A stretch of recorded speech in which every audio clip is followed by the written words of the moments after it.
The Day Before continues to be a game that is raising more questions than offering answers, and I wanted to sort of ask the question, what's next? Where are we now? What do we do? And I did want to catch people up on the Trademark situation. We do have more information about the timeline. I actually think the timeline of the Trademark is rather telling. It sort of lends itself to more conspiracies or more theories about what on earth is actually going on with this game. I'm going to break it all down for you right here at the beginning of this video. You might see the videos a little bit longer because it is a live stream in a podcast format where we discuss things with the live audience. So if you like this kind of content, make sure you hit subscribe and the bell button so you don't miss what we are talking about. So if you haven't been paying attention, The Day Before is a game that's been sort of mired in controversy, and they released this vlog right here very recently to sort of show the progress of the game. You can see TDB 2019. They are now having to use that as the abbreviated version of the title because apparently they can no longer call it The Day Before. The purpose of this video is to sort of show the track record of the game, how far it has come, and to give you an idea of, how much development they've gotten. And I was one of the people that said I didn't expect that video to be that substantive. I kind of assumed they were just going to promote that app again. They've been using some sort of an application to develop the game and organize. And, I was wrong about that. They actually released this vlog, and it showcased sort of the progress of the game.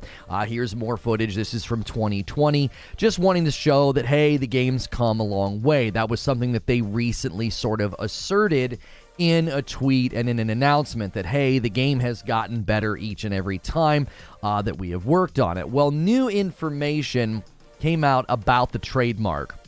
That's been an ongoing developing thing. If you're unaware, The Day Before is actually a calendar app that owns the trademark of the name The Day Before, and they essentially, this is what we're being told, they got the game removed from Steam, and they have done takedown requests on YouTube. Now, there is information coming out about how long they have had that trademark, which I think really continues to invalidate and pull away from what we've been told by Fntastic.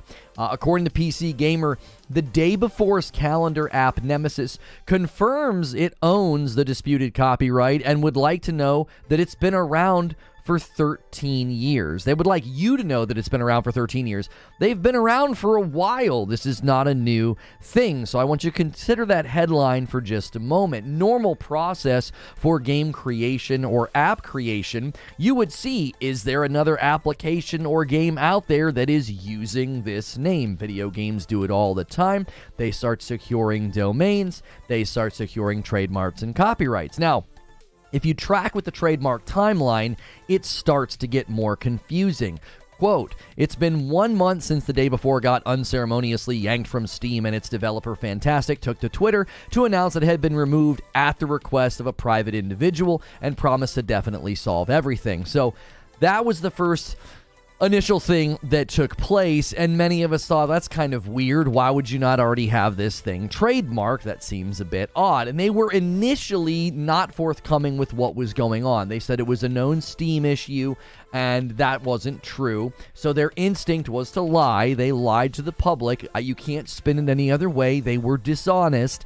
They told everybody, it's a known issue in Steam. And then the next thing they said was, we have an individual that is, trying to get our game taken down. We'll solve it. We'll figure it out. We have to delay the game. And then they did an interview where they said, well, we were already planning on delaying the game. The delay has nothing to do with the trademark. So in the span of 24 hours, we got 3 different stories from them. There's no way to know which one is accurate. And now even more is coming out with the length of the trademark and who has it. So first, it's a private individual, and they're just sort of giving you just random quick excuses. We're going to solve it. Then, according to PC Gamer, a little while later, with everything definitely not solved, Fntastic put out a statement identifying its new archenemy, declaring, quote, the so-called owner of the rights to the title is the creator of the calendar app, which has nothing to do with the game's category. So they're asserting that the owner is the so-called owner. Well, no, they own the trademark. You either didn't do proper research or this was planned all along. So they once again sort of jumped to a really weird narrative. It's like, well, okay, they're the so-called owner. No, they own the trademark. Now, it might be fair pushback to say, hey, that's not a game, that's an application, but you're still in software development. You're still in that field. So I think it's totally fair for the calendar app to say, hey, we take up residence in space in the application world, in the digital application world, and games are not that far removed from that. This could cause confusion for our product, especially if anybody sees this name elsewhere in headlines or in different storefronts. So they once again jump to a weird narrative. They call it a so-called owner. And then the calendar app responds, okay? The developer of the Day Before calendar app has spoken to Eurogamer. The Day Before points out that it first distributed the app under the name The Day Before in 2010, a fact easily confirmed by Google. You can go to a Google Play page. You can see how long it's been there. And they've held the South Korean trademark for the title since 2015. And this is when it gets interesting. So they've held the thing for a long time. They've had the trademark for 8 years. The game has been in circulation for 13, which that's, there's a lot of copyright protection when you're using the name of something in the public for a while. Official trademark's not always required, but they secured it 5 years later. It's not necessarily required because if you're using the name in the public, it's yours. You have sort of like automatic copyright law. Trademark is a little bit different. And so they secured it. Now, the calendar app explains why they took action, because they secured more trademarks in more places.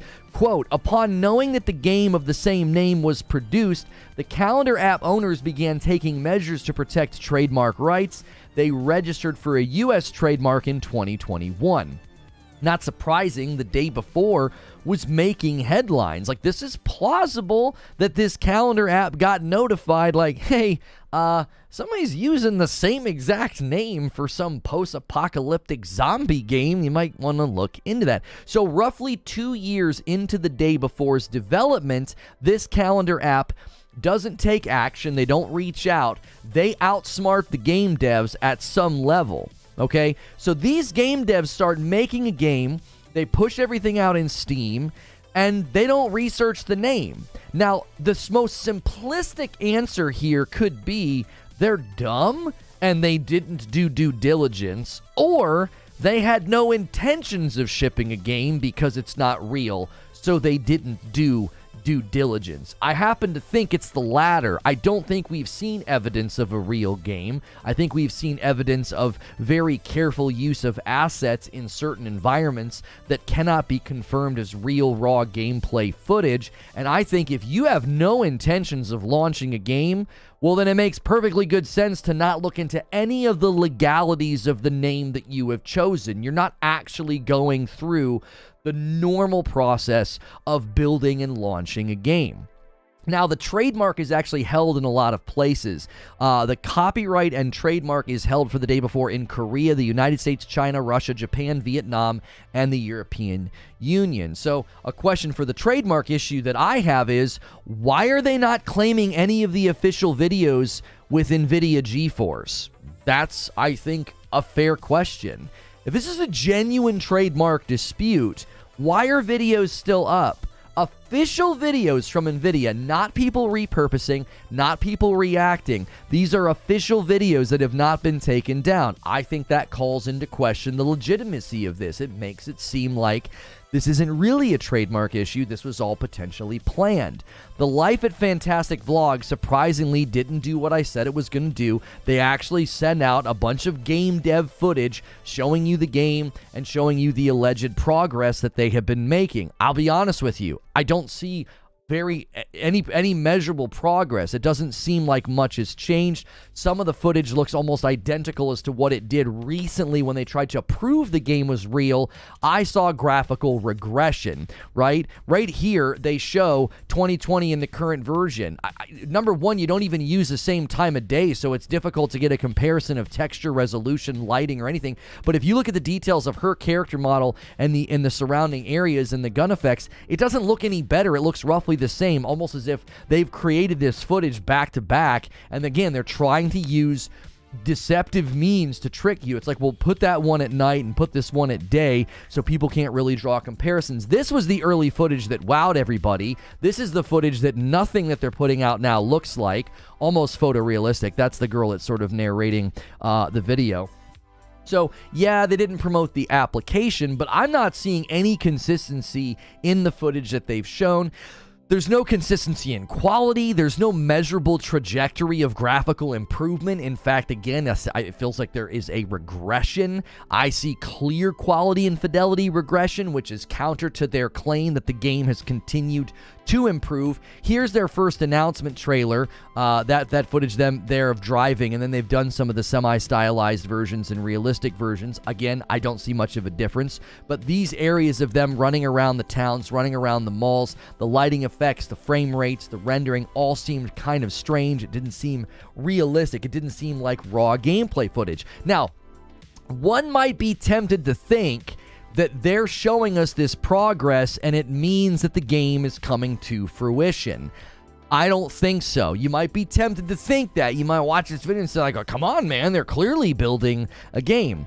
The number of free or purchased assets that are present in the videos, if you watch Force Gaming's video, if you watch some of the other breakdowns, there is a significant amount of non-edited, non-adjusted assets shoved into their footage. Now, if you were building a real game, you wouldn't do that. You would use some for sure, but it's basically just cut and paste asset flipping. Many people have pointed this out. Fntastic responded and said, we do everything ourselves, which is an odd way to phrase it, but there is a small percentage of purchased assets to speed up the development process. There's nothing terrible in this. That's actually fair and true, but we do everything ourselves. I don't understand what they mean here. Why wouldn't you show us the things that you've been creating or have created? None of this, again, is raw. This is all spliced up footage that you can't really tell what you're looking at. What point in the development pipeline is this? They put little dates down in the corner, but again, I can't tell the major differences between the footage. Now, this is not exactly a strong response from Fntastic with how many assets appear to be flipped or just flat out dropped in the world with zero adjustments. I think the bigger problem in their current narrative is not just a long line of excuses, it's how long the trademark was held. I think that's the biggest threat to their narrative. Yes, they've changed their story. Yes, their footage is not really believable, but I think that's the bigger question.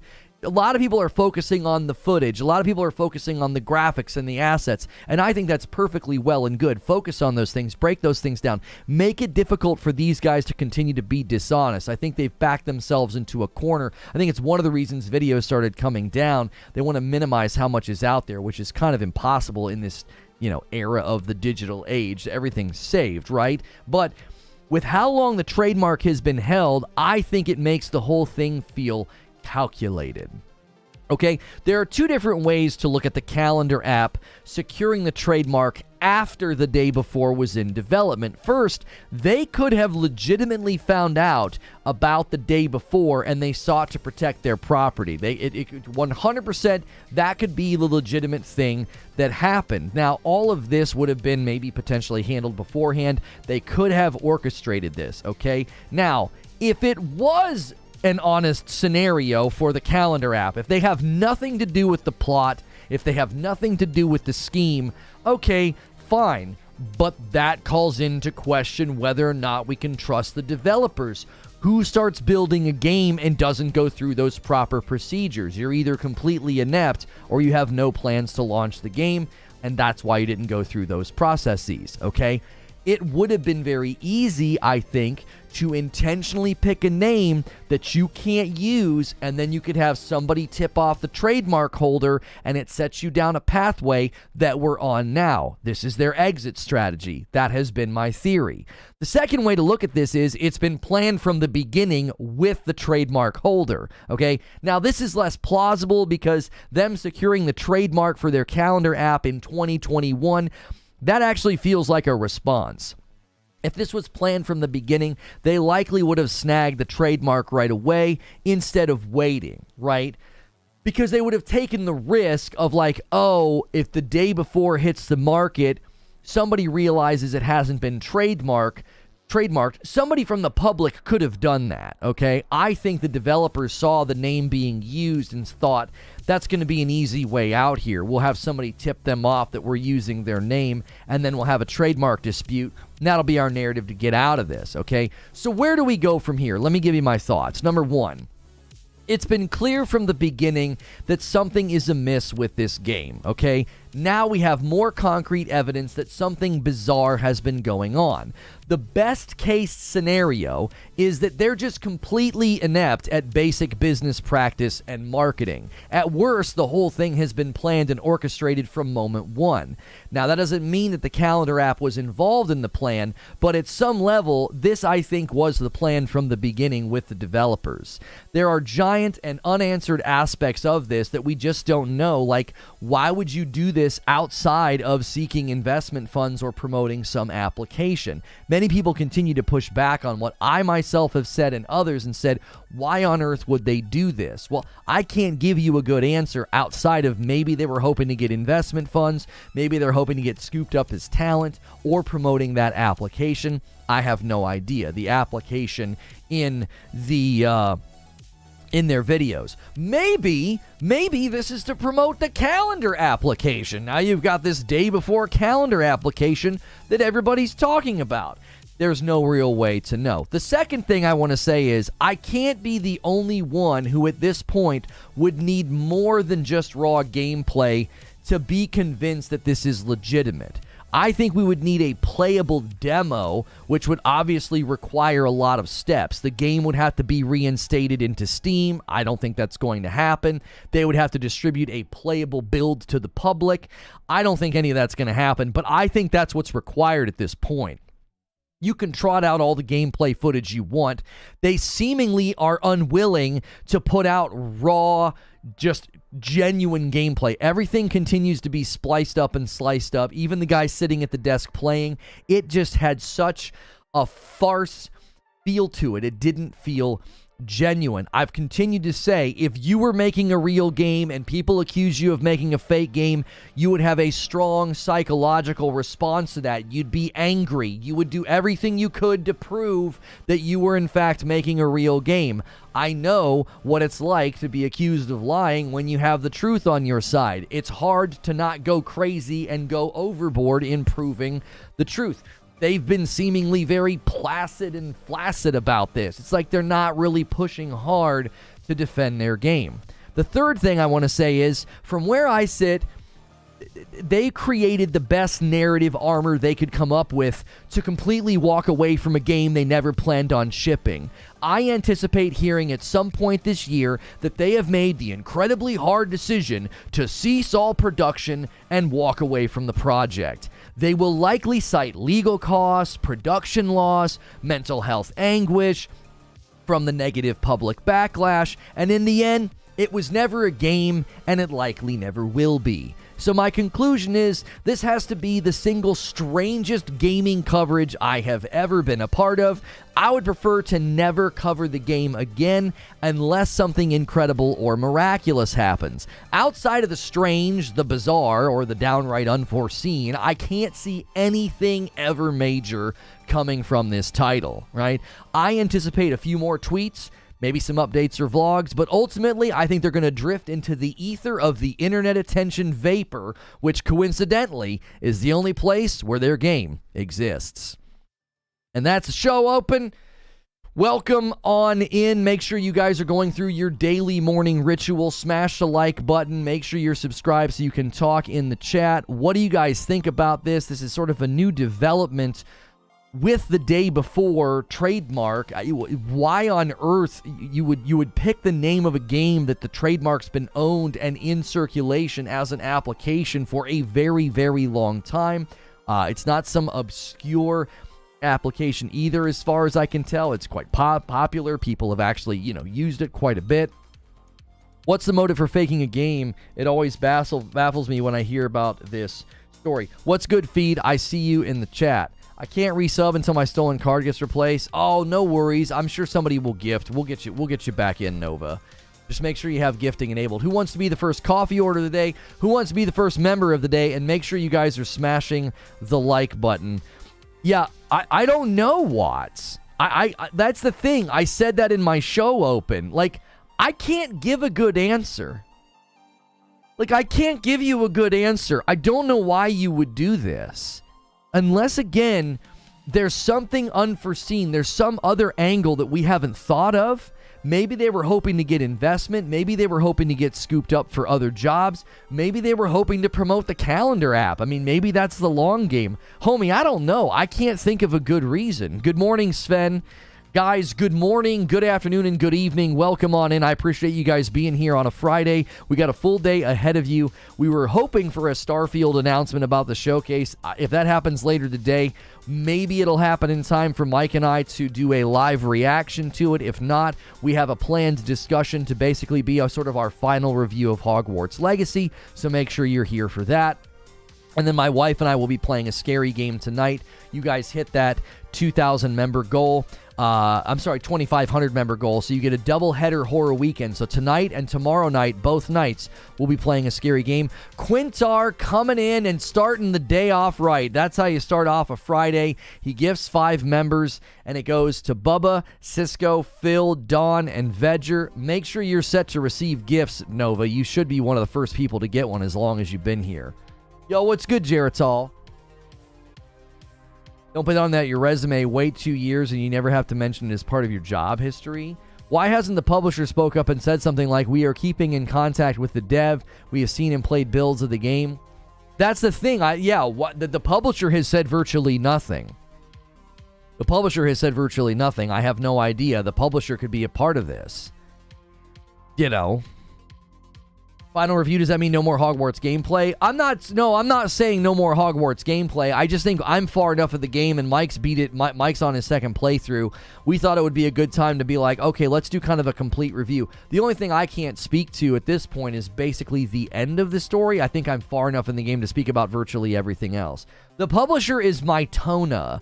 The name of the publisher is Mytona, Mytona. I believe they've got their hands in some mobile properties, and I believe they've worked with these guys before on some prop hunt game. Mytona is a global group of companies specializing in video game development and publishing. Mytona is a company headquartered in New Zealand. It looks like they've worked on Cooking Diary, and that was in 2017. They honestly, at some level, they seem obscure. I don't know how many things they actually have out there. Cooking Diary, Seeker's Notes, Royal Merge 3D, and Outfire. I mean, they've got their hands in 4 different mobile games, and none of them seem to be recent at all. So that's one of the challenges here. You just don't know. You don't know. Like this publisher could have some kind of an angle, and the company, Fntastic. What has Fntastic ever made before? Right? That's another question. Is Fntastic the company? Yeah, Fntastic made Prop Night, which is a 2-year-old game, and then they've got older games like Radiant 1 and The Wild 8. So Fntastic has made games. I wouldn't say that they're worthy of note. I don't think there's anything that you would like come out of your skin for. Prop Night is on Steam right now with a 68%. I don't know how well that game did. Maybe prior to this, maybe it's getting review bombed because people are mad at them. I don't know. You got my sub, right? Got it before intro. Thank you, Ed G. I don't know if I saw that. I had a busy morning. I had a bit of a busy morning, so that's why we started. I know I don't start right at 9. That's not been a thing for a while, but I've been trying to be better and better about backing that up, but yeah, I didn't see that. Is Fntastic open to legal liability for defrauding investors? Ryan, that's the ultimate question. Let's imagine that this has been the plan all along, to make a fake game and to intentionally choose a name that will create a trademark dispute so you have an airtight reason to abandon the project or to have the game slowly disappear from the internet, right? So they claim to have no investors, but Mytona as a publisher, what that would mean that they're invested in the project. I'm sure they've even said that Mytona has checked in with them and has seen their progress. I believe they've said that publicly. So at some level, if this is a total scam job, then the question would be, number one, the question would be, if you're going to do that, are you doing it in cahoots with Mytona, or are you doing it and tricking Mytona? Right? In one scenario, if you do that and you trick Mytona, then yes, Mytona has a right to seek legal action for any funds they invested in the project if it becomes known that it's fake. I would lean towards the publisher being in on it. I would lean towards the publisher being in on it, because if you're going to do this, I don't think you would secure a publisher. I think you would say, "Oh, this is a self-published game. Yeah, we're doing this independently." Been saying since the beginning, they're just an idea factory. They come up with an idea of a game and then they sell it to someone else, so they don't actually have to develop anything. I think the low-hanging fruit would be NVIDIA. They featured them in a showcase.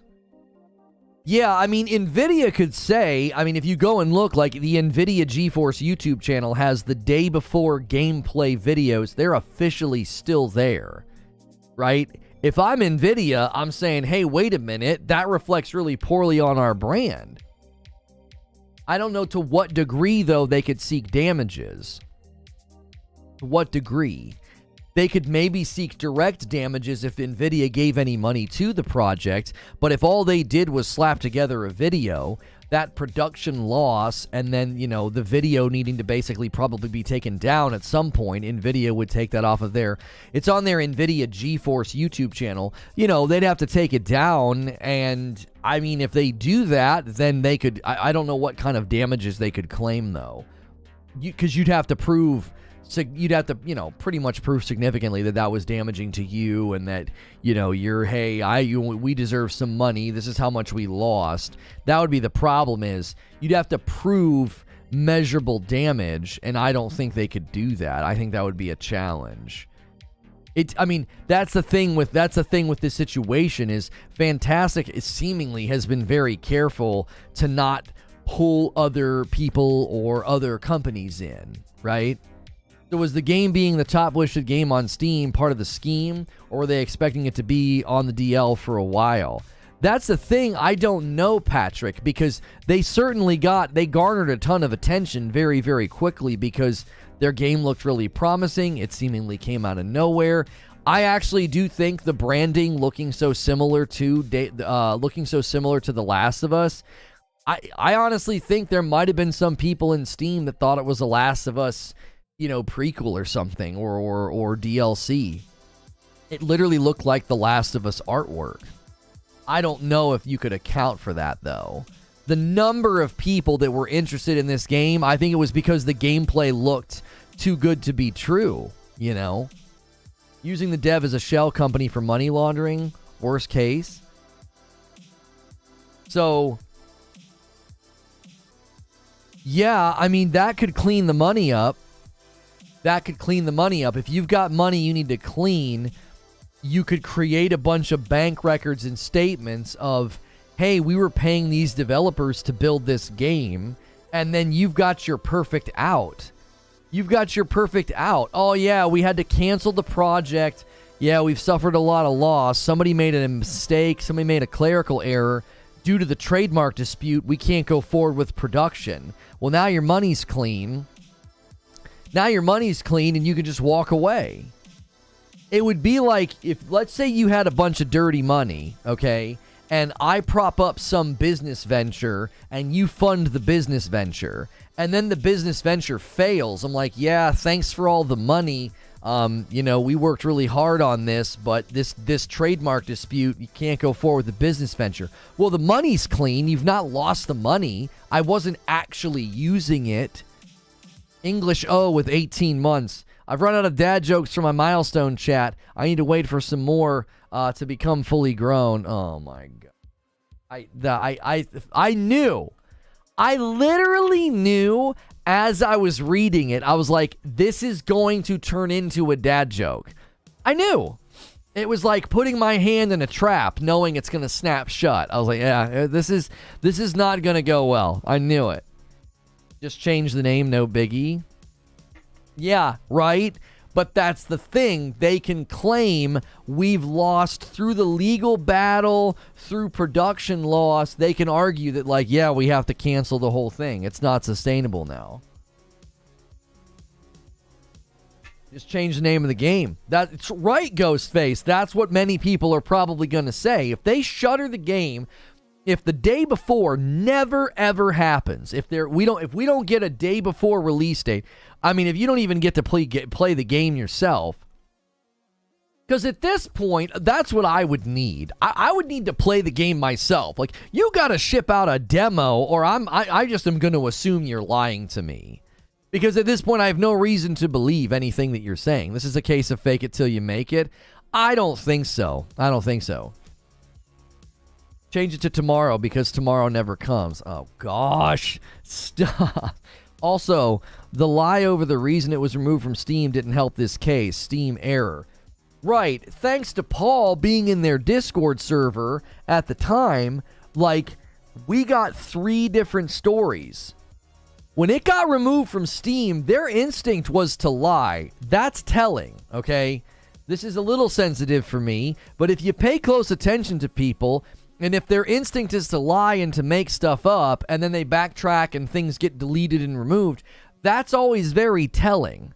If someone's instinct is to immediately lie, it's because they're covering something up. Somebody who is telling the truth, somebody who has the truth on their side, doesn't instinctively like, oh yeah, it's a known Steam issue. No, it's not. That's not true at all. There was no confirmation from Steam that it was a known Steam issue. And within a couple of hours, it was, oh, it's a trademark. It's a trademark thing. Oh, okay. Oh, okay. Trademark issue. And they said, yeah, we're going to have to delay the game because of the trademark. They literally sent out a tweet saying that. Then they do an interview and they claim, oh, we're not delaying it because of the trademark. We were already planning on delaying it. Wait, what does that even mean? So now you're saying that you don't even know why you're delaying it? That doesn't even make any sense. Is it a lie if you believe it, George Costanza? Yo, good morning, Fonzo. How are you? The opposite of night after yesterday. I'm conflicted. I don't know whether this game actually exists or not. I mean, look at some of their side-by-side comparisons. So this says early semi-stylized version, current realistic version. I don't see what are they saying? What's the difference? I don't see the difference. How is the one on the left stylized and the one on the right realistic? The only difference I see is in, like, the lighting, maybe. But other than that, they're both aiming for what looks like a realistic-looking game. Yeah, it's a different season. Yeah, one's snow and one's snow. It's the winter. One's the spring.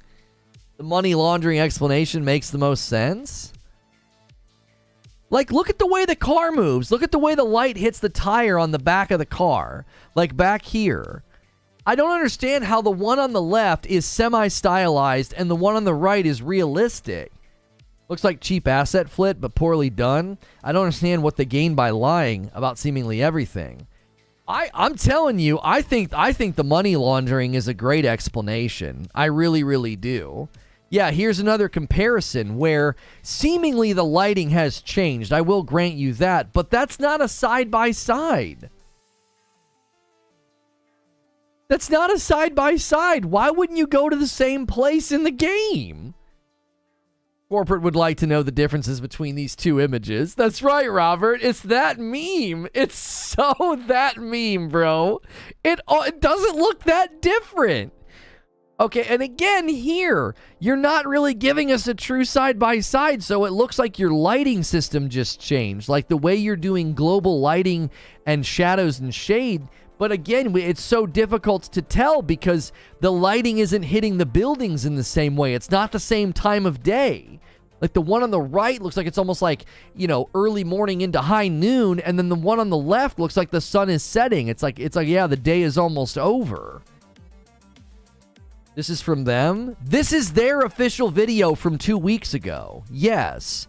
It's called Life at Fntastic, and they're attempting to show you progress in the game. And so she sits here and talks about it, and then they periodically show you gameplay. And this again, like the money, the money laundering. Why choose a game that would draw so much attention? Because Jaggy, it's easier to make. Listen. It's easier to make your case for like, oh yeah, we use the money. We use that money to build all this, right? You need something viewable by the public. Has anyone determined if that woman is an actress or anything? I have no idea who she is.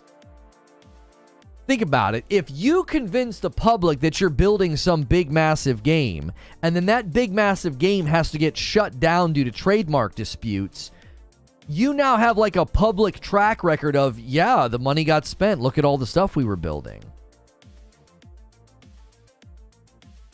Not money laundering, bilking investors, yes. But if the investors are in on it, Jeeves, if the publisher's in on it and it has money that it needs to clean up, you funnel the money through the developer. And the developer now has cleaned the money because they've received the money for a project. And here's the project. Here's the footage. Here's the proof of what they're spending the money on, allegedly. But if they're not truly building a game, if what they're doing is they're just creating what looks like a game, the money has now been cleaned. And then they intentionally choose a trademarked name so that so many years into development, after all the money has been cleaned, they could claim, due to trademark dispute, we got to shut the whole thing down. The early 2020s going down in history as the age of the dumbest and simultaneously most successful grifts in history. Bet. Right. It's like, yeah, we got to clean up our money. Let's just claim we're making some game. We'll put out a bunch of great footage and make everybody think it's going to be amazing. We intentionally choose a name that will end the game. The reason that I'm more willing to believe the money laundering scheme is literally because of how long the trademark was held. The Day Before calendar app has had the trademark in another country since 2015. The actual application has been in circulation since 2010.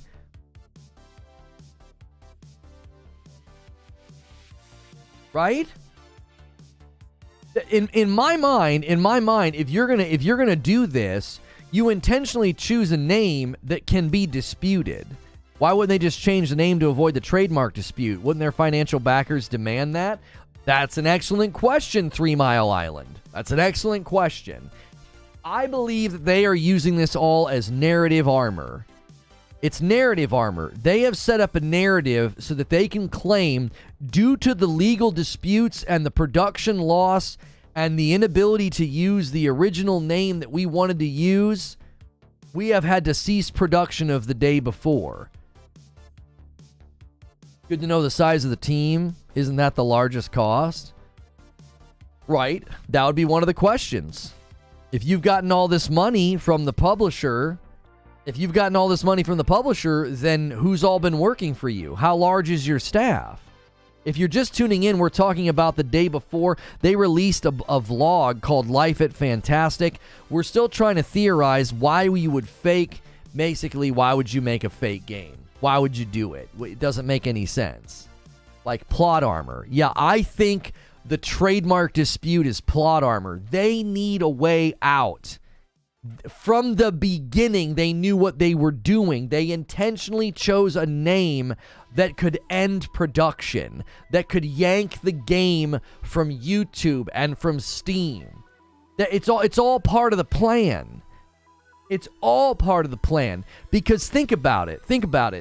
If you're truly building a game then you're not going to fail to do due diligence. Who would do that? If you were going to build a game right now and you were going to call it Fortnite, well, you would go and do the proper research. That name's already in use in the public. It's covered by copyright, but it's also trademark. Is that the other mark mentioned the other day that is completely unrelated? The Day Before calendar has been around since 2010. Here's some more footage that they show. Let me back it up for you. The Day Before calendar app has been in circulation since 2010. It's been around for 13 years. They acquired the trademark in 2015. So, a simple Google search. A simple Google search, and you would have been like, yeah, we can't use that name. The only reason you would pick a name already in use is if you had no intentions of shipping the game. Does that give them the ability to dodge a lawsuit? A lawsuit from who? Who sues them? That mark would not preclude them in any way. Well, they're trying to claim that, Omar. They're trying to claim that. They said at one point that it's not a game. The calendar app is not a game. But the calendar app could contest that and say, we are an application in the software space. Your game is about to be an application in the software space. That'll confuse people. That could be damaging to our brand anyway. We sell a production calendar app for people to use, and you're running around shooting zombies with guns.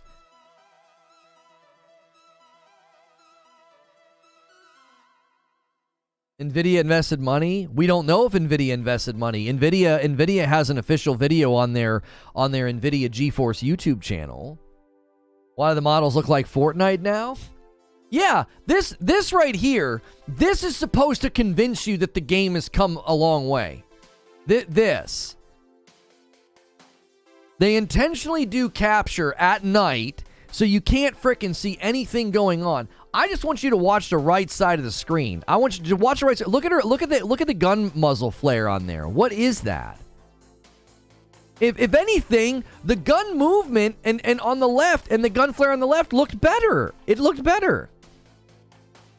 I heard that yesterday. I would say the likelihood of that argument winning is extremely low. A calendar application performs in a much different way and would not overlap with a game.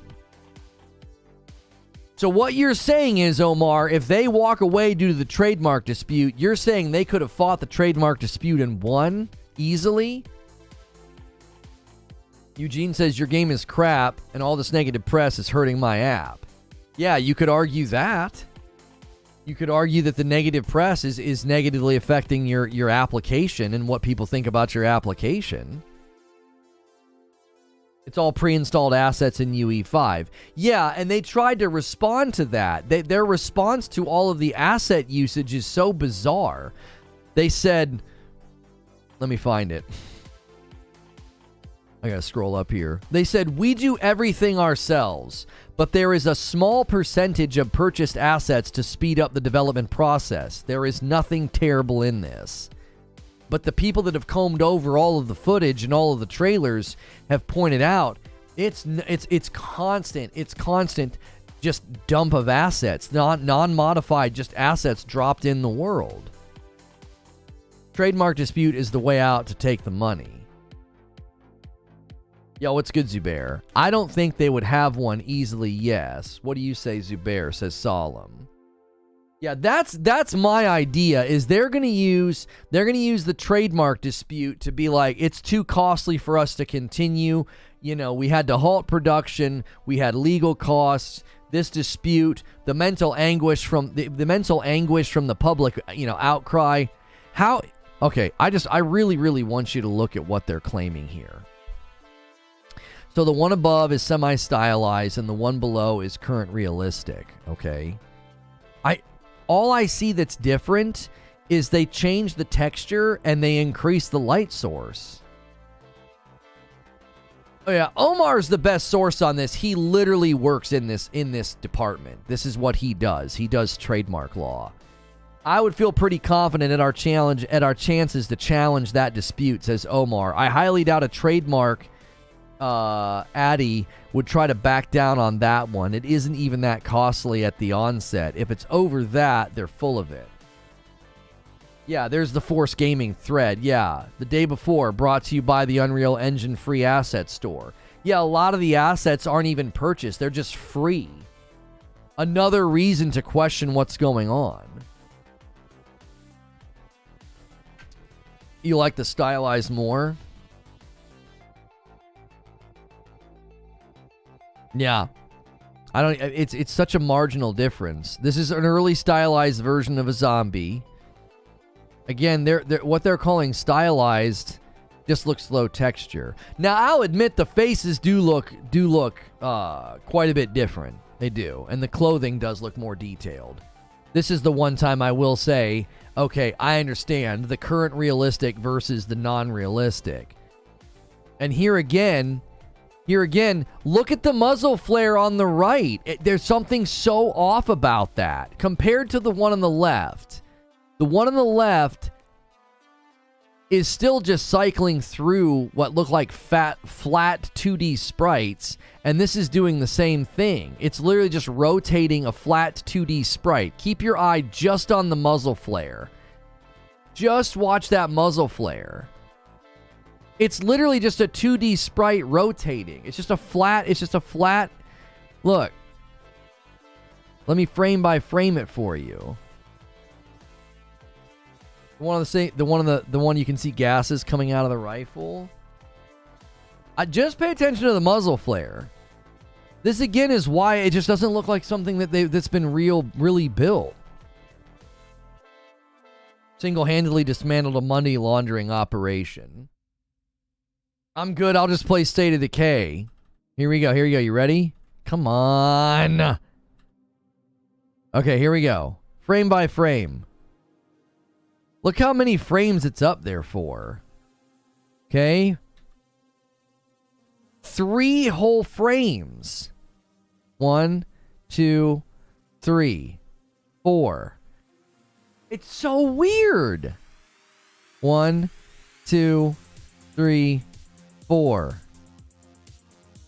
1, 2, 3, 4. There's missing frames. There's like missing frames on YouTube. Like I advance it forward and nothing moves. That's so bizarre.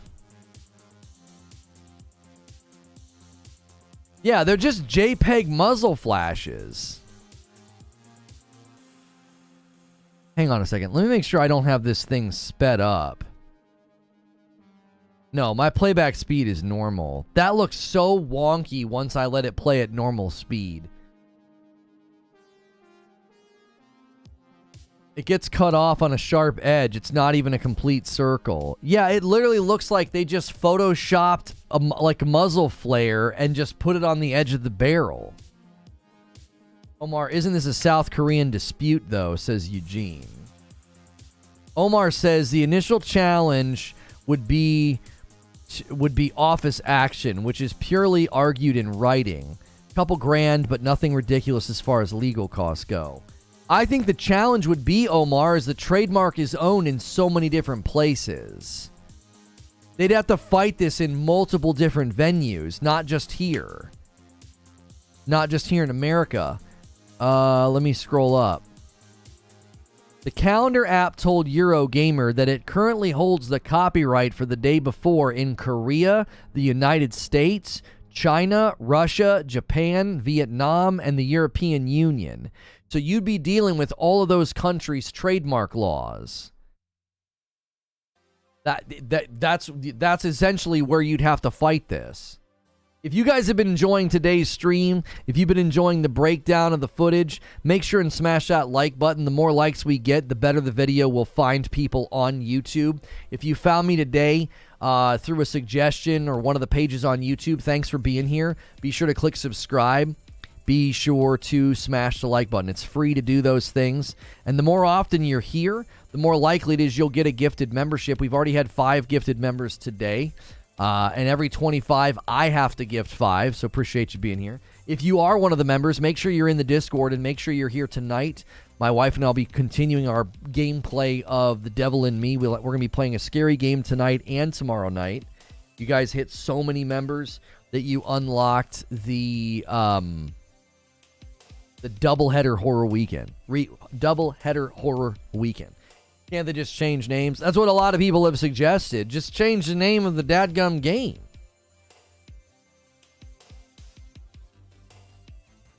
How much money did Reforge spend backing this game on Kickstarter? How much money has anyone lost on this game in pre-orders in Kickstarter? Are you one of the devs on an alt trying to act like you've not hurt anybody? Why are you coming in and driving that narrative? Nobody said anything about a Kickstarter.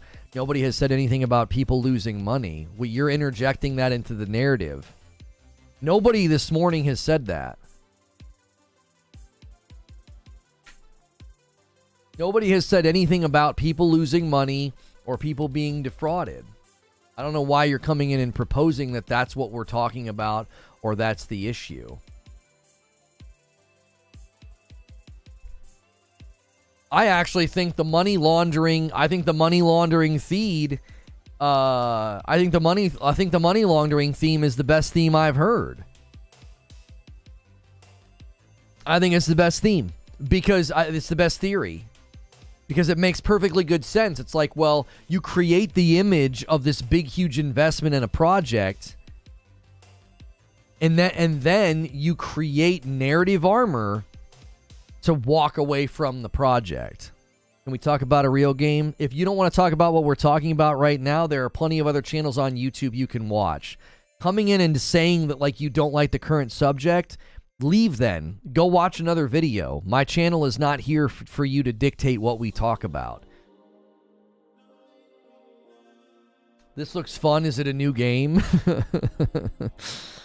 I will tell you this. I was wrong about this video. This video here, the day before development blog and Life at Fntastic or whatever. I told you guys, I thought, oh, they're not going to really show us anything. They're just going to promote that application that they used. No, they're actually trying to show you progress on the game. This dude's okay with lies, I guess, unless it hurts someone financially. Right, like, you don't want this to be okay. Omar says you generally file national or international. How that might play out beyond the US could be different. But here, there has to be an actual confusion or substantially similar products under the same name. None of it makes sense, says Reese's Vids. Generally, if you're going to commit a crime, you don't advertise it. That would be like Key and Peele's skit, High Key. Well, here's the thing to consider, though. If you want, like, let's say you are trying to clean money through video game development. A really great way to make that scheme believable is to have a visible product in the public that everybody's talking about. See, we spent all that money. Now, if you spend all that money, if you've done all this great work on the game, then the other question would be, well, why on earth did you have to use so many free assets? Yo, Ula Tech with a $2 super chat tip. Whose money is being laundered? We got on the money laundering theory. We have no idea if it's a money laundering scheme, but we got on the money laundering theory because if it's not something at that level, then how are they going to get out of this without being sued by their investors? Well, then I said the publisher's in on it, would be my thought. Yo, Ula Tech gifted a membership and it went to Claudio, taking us to 6 members on the day. Thank you so much for doing that, Ula Tech. Seems like you're fishing for content and putting a dev team in your crosshairs for lack of content. It seems like you work for the company. That self-righteousness is exactly what I would expect from them after their tweets about the truth will win out, and they want to wax eloquent about the truth after they lied to the public 3 times. Gonna need more on the laundering. Can you elaborate? I'm not following. So basically what I said was, Zubair, is that if you're going to do this, and the publisher has no idea, you're risking financial ruin because you're basically convincing a publisher to back a game that doesn't exist. Okay? That's it. That's my starting position. Is it seems to me unlikely that the publisher is not a part of this. I think it's undeniable at this point that the game is fake. It's not real. They haven't done anything to prove that it's real. As I've said many times, you would have a strong psychological response to being accused of making a fake game. They've done none of that. They've responded in such a flaccid and weak way, okay? So when I walked that out and I said the publisher would have to be involved, somebody said, well, why would the publisher want to do that? Why would a publisher and a developer get into cahoots in order to, like, to do what? Trick the community? Like, make a fake game? What's the point of that, right? And somebody said, money laundering. If you've got a ton of money that you want to clean up, you create an image of, hey, this is a pretty big investment. We spent a lot of money to build this title, and you build yourself an out. You build yourself an out. It's like, we're going to build this game called The Day Before. We've intentionally chosen a name that's already taken and trademarked, so that way there can be a trademark dispute. We walk away from the game, money's been cleaned, and we didn't actually do anything. We didn't build anything. I think it's a pretty solid theory. All other theories are difficult to make sense of. What do you gain by fooling the public? What do you gain? You are goofy? Fnatic shill because I don't buy some far-fetched money laundering scheme? Okay, but the money laundering scheme is just a theory. That's not what my video today is about. My video today is about what's next. If you look at the length of time that the trademark holder has held the trademark, it makes Fntastic's account of events even more difficult to believe. The Day Before calendar app has been in use since 2010. They secured the trademark in 2015. And I'm supposed to believe that you set out to build a real game and did no due diligence. So the publisher backs a game that hasn't done the due diligence of procuring trademarks and copyrights. They're funding a game that didn't go through the proper things. Go and try and seek funding on a video game. I guarantee you there's like 18 things you have to do before the publisher will even talk to you. Someone does not know how money laundering works. A hit dog barks. You seem awfully worried about that narrative, and that makes it even more interesting. You seem awfully worried. You seem awfully worried. Yeah, it's just a theory. It's literally a theory. Somebody just threw it out as a theory in chat, and I said, that's a possibility. I'm not saying that's what they're doing. I'm just saying that's a possibility. You could quite literally be doing this just to clean a bunch of money. You know? We have no idea what they're doing. Maybe this is all an experiment. Do you remember when Joaquin Phoenix pretended that he wanted to get into rap and was destroying his career, right? Remember when he did that? When he did that, it was a mockumentary. It was all fake. Maybe that's what's going on. I don't know. We're literally just trying to theorize what on earth would motivate a company to do this. To literally, as clear as crystal, make a fake game, not secure the trademark, and get removed. And the other thing that's confusing to me is the Day Before calendar app secured the trademark, right, in 2021, and they get the game taken down from Steam, and then they get 2 or 3 videos taken down off of Fntastic's YouTube channel. Why haven't they gone after any of the other official videos? Why? It doesn't make any sense.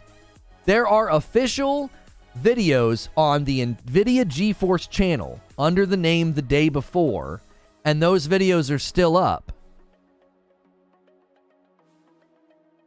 Maybe, again, potentially, theory here, if they're working together, well, they're not going to contest the video takedown requests. They're not going to contest that. NVIDIA would. NVIDIA would be like, what are you talking about? We're going to fight that. We are so scared in the office right now. Please don't send the feds. Keck.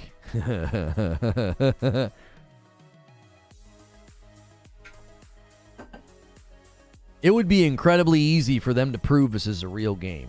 It's super easy. In this day and age, all you got to do is boot up a stream, load up the game, and just play it. Just show it to us. Show us raw gameplay.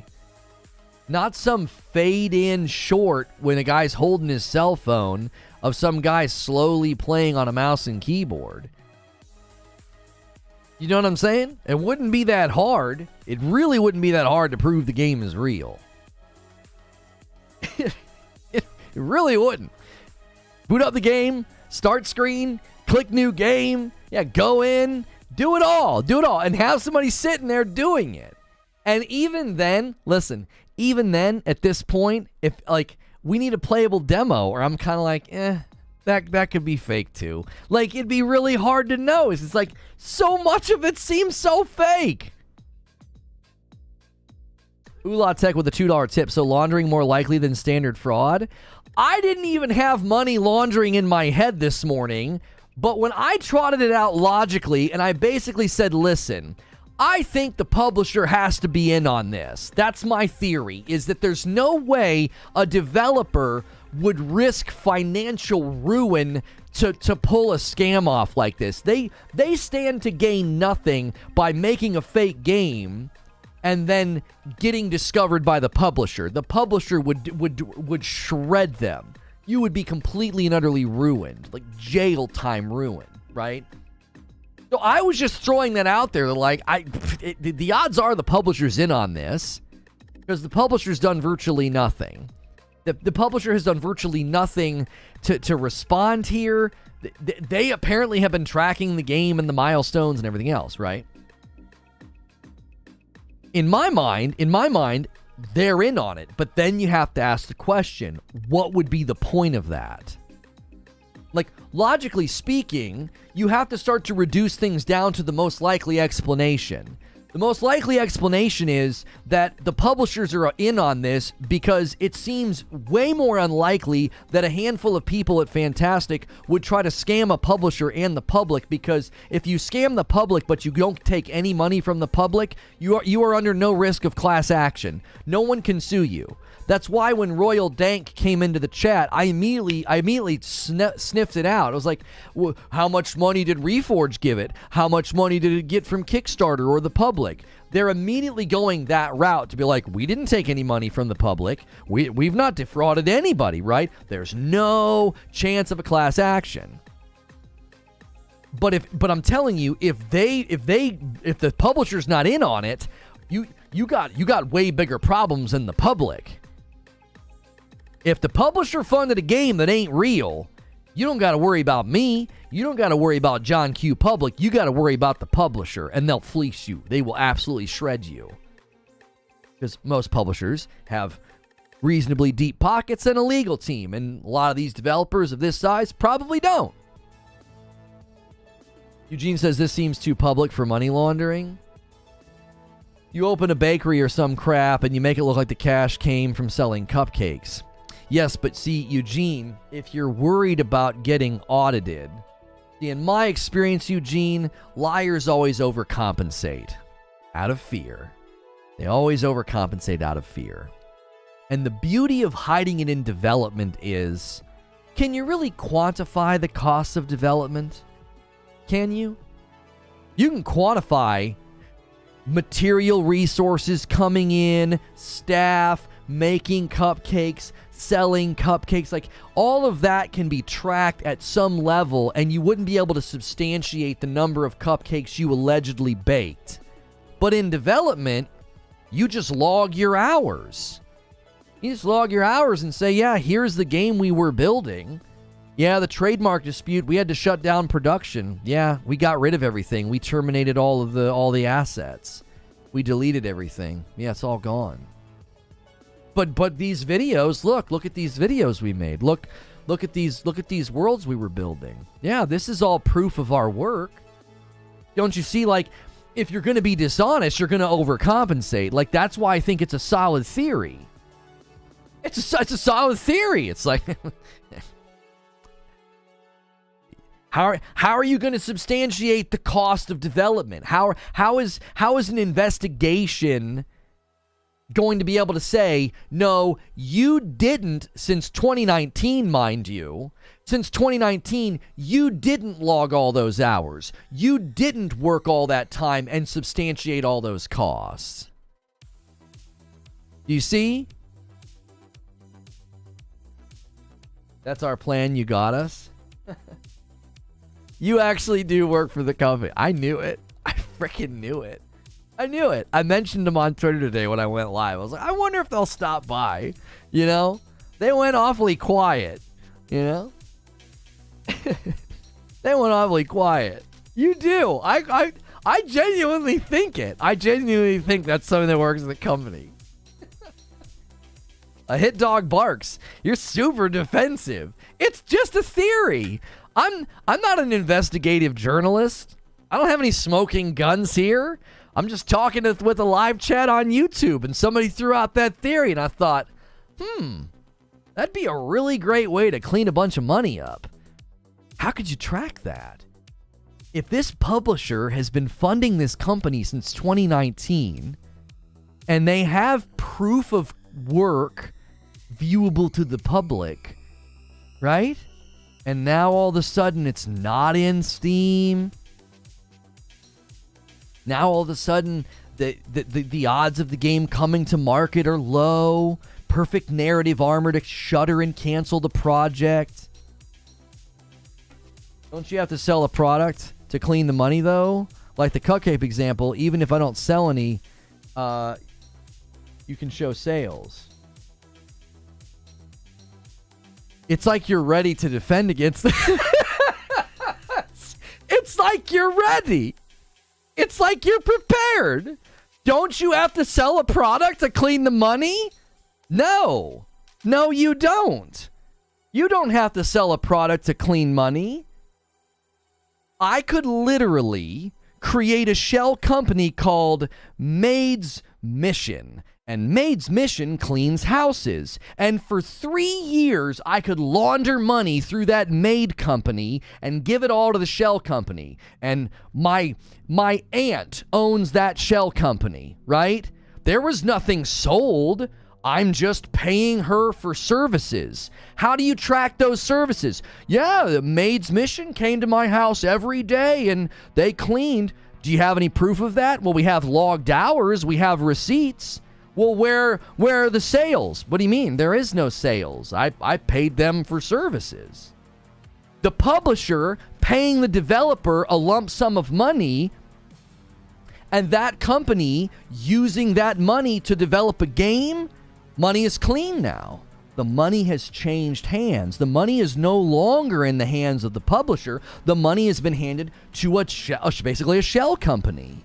And that shell company has used the money to make a video game. Well, if the video game doesn't exist, the money's just been cleaned. You see? It's the same idea. It's like there's no way to track that. Lono, you seem to be very familiar with money laundering, and I'm starting to question Reforge Roast. Hey, listen, I watched Breaking Bad. Come on. I watched Breaking Bad. They used the car wash.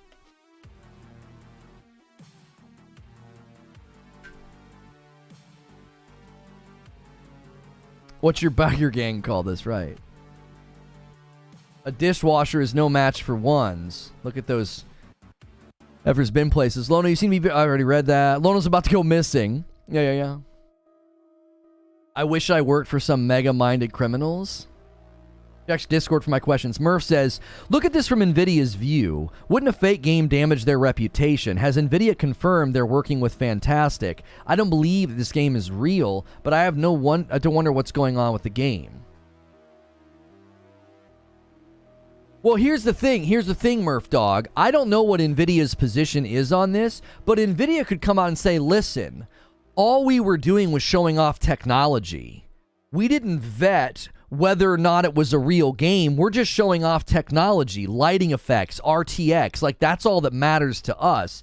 So, yeah, Paul's saying the same thing. They're just showing off RTX. So they could say, listen, we didn't know that that was a fake game. It was a studio that was using RTX technology. They sent us B-roll. We included it in our showcase. The reason that I question the videos still being up on NVIDIA GeForce's channel is that if you're legitimately the trademark owner and you're disputing this, wouldn't the trademark owner want those videos also taken down? They're official videos.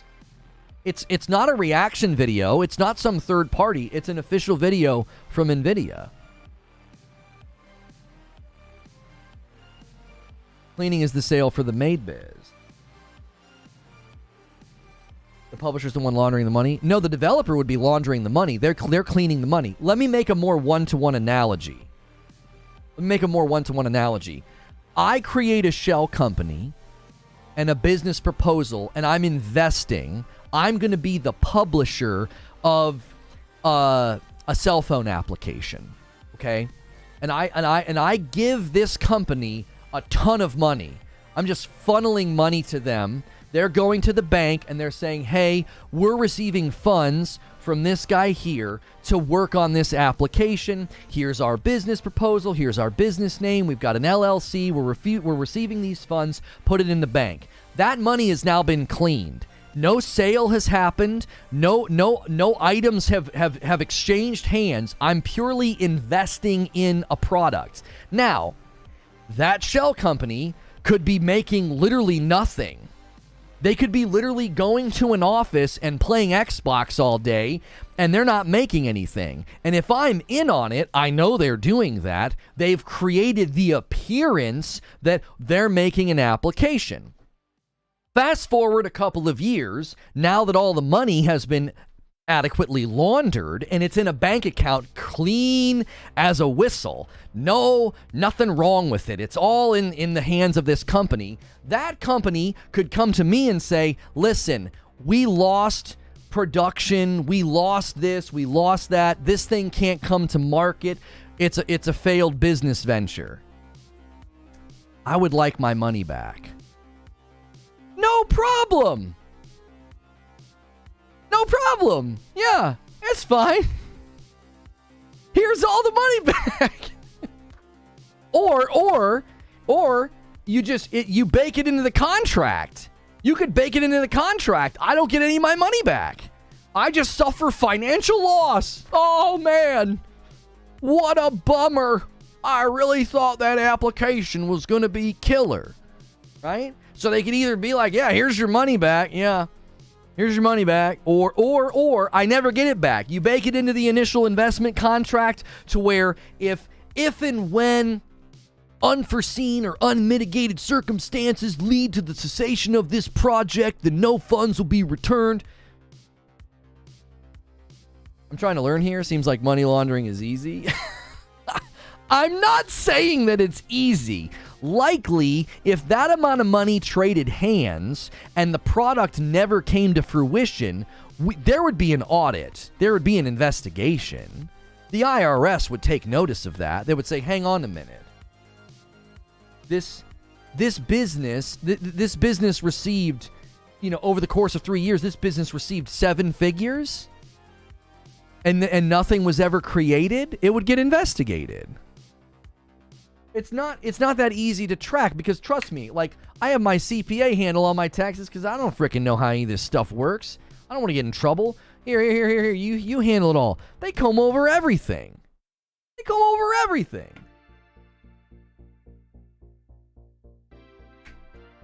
Non-topic related question. The name of the book you're reading, you mentioned it in Wednesday member stream. Oh, it's Forgiveness by Tim Keller.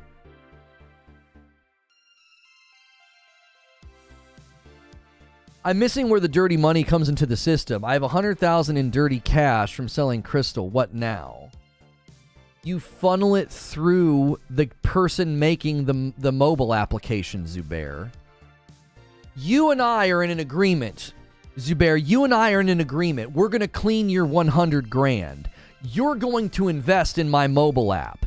There's no mobile app. There's no mobile app. But you're going to invest in it. And we bake into the investment contract that if I don't ship the app, that I don't owe you anything, right? There could be unforeseen circumstances, losses, who knows what. It's a volatile market, blah, blah, blah. And so you give me a lump sum to buy office space, to hire workers, all that stuff, right? To pay my staff. I claim that I have a staff. Maybe I do. Maybe I have people that are working for me, and I'm like, yeah, I'm going to pay my staff. So you give me all that money. Well, you don't have the money now. I have the money. It's in the bank. Right? Now, you could do it slowly over time. You could be like, it's going to be a monthly stipend of cash funneled through this to this guy for operating costs. And so I would receive the money from you. I would take it to the bank and make a deposit and say, this is a monthly stipend in a business agreement with this guy named Zubair. He is funding my operating costs for this mobile application.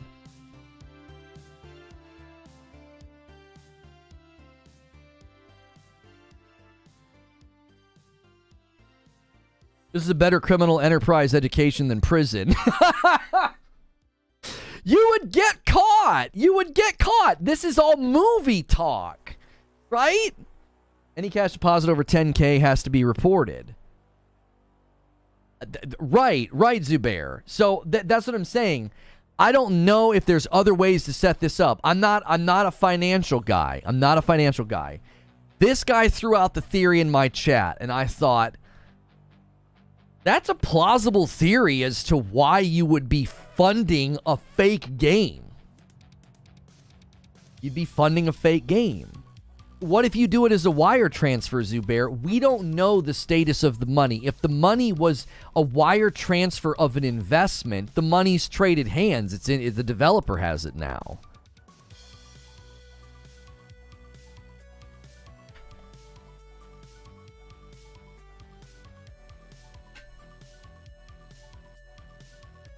I get it, I'm also only a movie money laundering expert, but here we are. Right, Zubair? So it has to look like it comes from a legit source. Yeah, and this would make it look like it comes from a legit source. You have a publisher, you have a developer, and money goes from money goes from publisher to developer to build something. 2019, 2020, 2021, and 2022, 4 years have passed. And what do we have now? We have a game that's probably going to disappear into the ether. It's just going to disappear into the ether. So all that money to fund a game has now been quote unquote cleaned, and there is no product. There never was. That's the theory. It's just a theory. It's like what I don't think anybody at this point could make a definitive case that the game's real. I think it's way easier to make a case this game is fake. We're coming up with plausible theories as to why a publisher would back a fake game. If the publisher has no idea, then we're looking at litigation very soon. If the publisher's in on it, you have to ask the question, why would this relationship exist? Laundering seems like a decent theory. I can't think of why else a publisher and a developer would get in business to create something that's not real. Create the image of production and cost. Why? Like I said, if you were going to clean money through a cupcake store, you would have to substantiate the quantity of cupcakes. It says here you sold 1 million cupcakes last year, yeah? Where's your inventory log? How many bags of flour did you buy? How many gallons of milk did you buy? How many eggs have come into your store over the last 12 months? Can you substantiate these 1 million cupcakes? Nope, you can't. That's a lot harder to do. Can you substantiate 4 years of development work? Well, yeah, here's all our logged hours. Here's some videos of the video game. Okay, well, where's the video game? Well, we got into a trademark dispute. We had to shutter production, and we've gotten rid of everything. Okay. Oh, okay.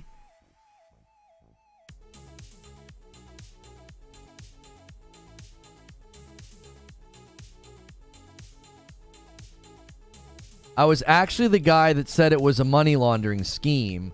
I was just on a different account, trying to throw you off our trail. Boy, oh boy, do you sound nervous. Nope, you're not me. One of the people that threw out the money laundering scheme is one of the regular people that hangs out here. One of the people that threw out the money laundering theory is somebody who regularly hangs out here.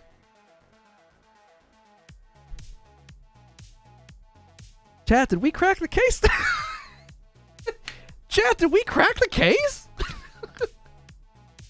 Did we do it? There's no way. There is no way. I was having fun entertaining the theory, but I'm starting to wonder. I'm really starting to wonder. Ula Tech with a $5 tip. Easier to launder using services instead of products. I booked my 40 hours to the day before account, but I listened to Reforge instead. There you go. Thank you for the $5 tip, Ula Tech.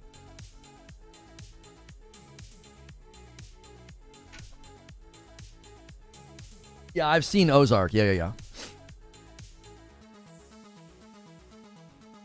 Let's call it in. I asked the question this morning, who is funding this? Yeah, Tommy asked the question, who is funding this? Yeah. Y'all called him a dev and he's playing the role. I don't know, Robert.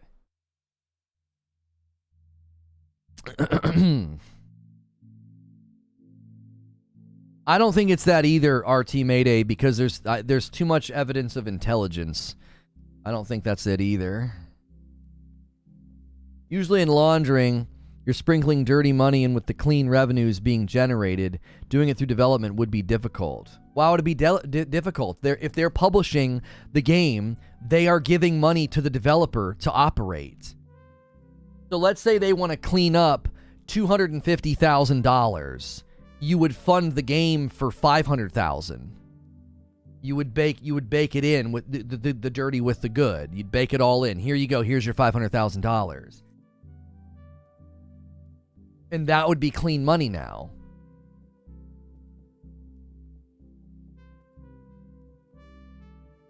The money has to come back out. In order to clean money, they got to get it back somehow. Right. So anybody, if this ever gets investigated, that's what they would want to track is, okay, how much money did Fntastic receive? Okay, they received this much money from Mytona. Okay, here's how much money they've received. Okay, cool. Where did that money go? Did it go to technology expenditures, renting space, leasing space, buying assets, paying people? We need to know where all the money went. We need to know where all the money went. And that's right now where you'd want to ask that question. If this is not a real game, where did the money go? If they receive funds from a publisher to build a game and the game isn't real and they've built nothing, I don't think they have, then where did the money go? That's the question, is where is the money right now? Did money ever exchange hands at all? Has Mytona given any money to Fntastic? Is that even part of this? I don't know. It was literally just a theory that someone threw out, and I thought, if we play around with that theory, that starts to make sense in certain circumstances. I didn't even have that in my show notes this morning. I have how many pages of show notes? I have 11 pages of show notes. That wasn't in my show notes this morning. Somebody came in chat and threw it out there. And we started getting odd behavior in chat from somebody after we threw that theory out. Which, I don't know, just is a curious thing. Let me start the advanced scene switcher. I didn't have the timer on for the scene switching.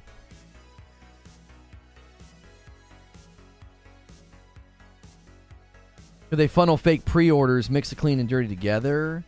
I don't think they ever planned to take money from pre-orders. No, Anticats, because the minute you start taking money from the public, you open yourself up to a class action litigation.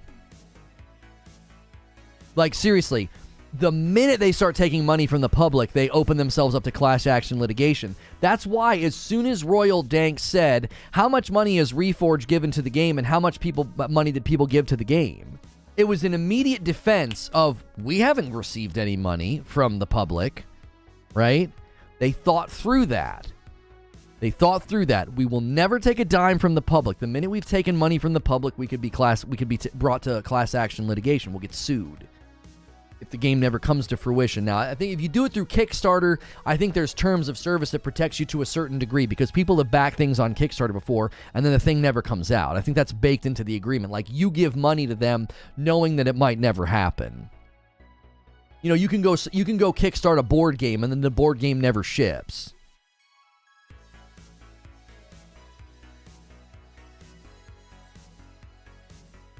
Aren't you in front of a camera all day? How are you nervous?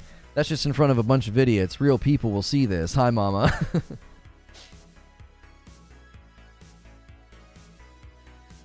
Yeah, gaming projects get funded and fail all the time. Yeah, it's always, how could it be a scam? We've not taken any money from customers. Right, that's a line of defense. You missed the part above. Local news going to have Lono looking awkward in front of a camera, shaking hands with the G-Man from the IRS. Yeah.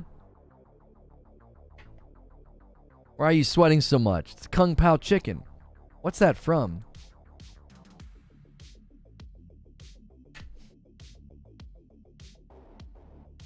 Listen, I have experience with people lying to the public. I do. And whenever you lie to the public, if that's your instinct initially to lie right away, you're hiding something. And to me, my experience tells me the bigger the stage, the bigger the lie. There's something far bigger going on here.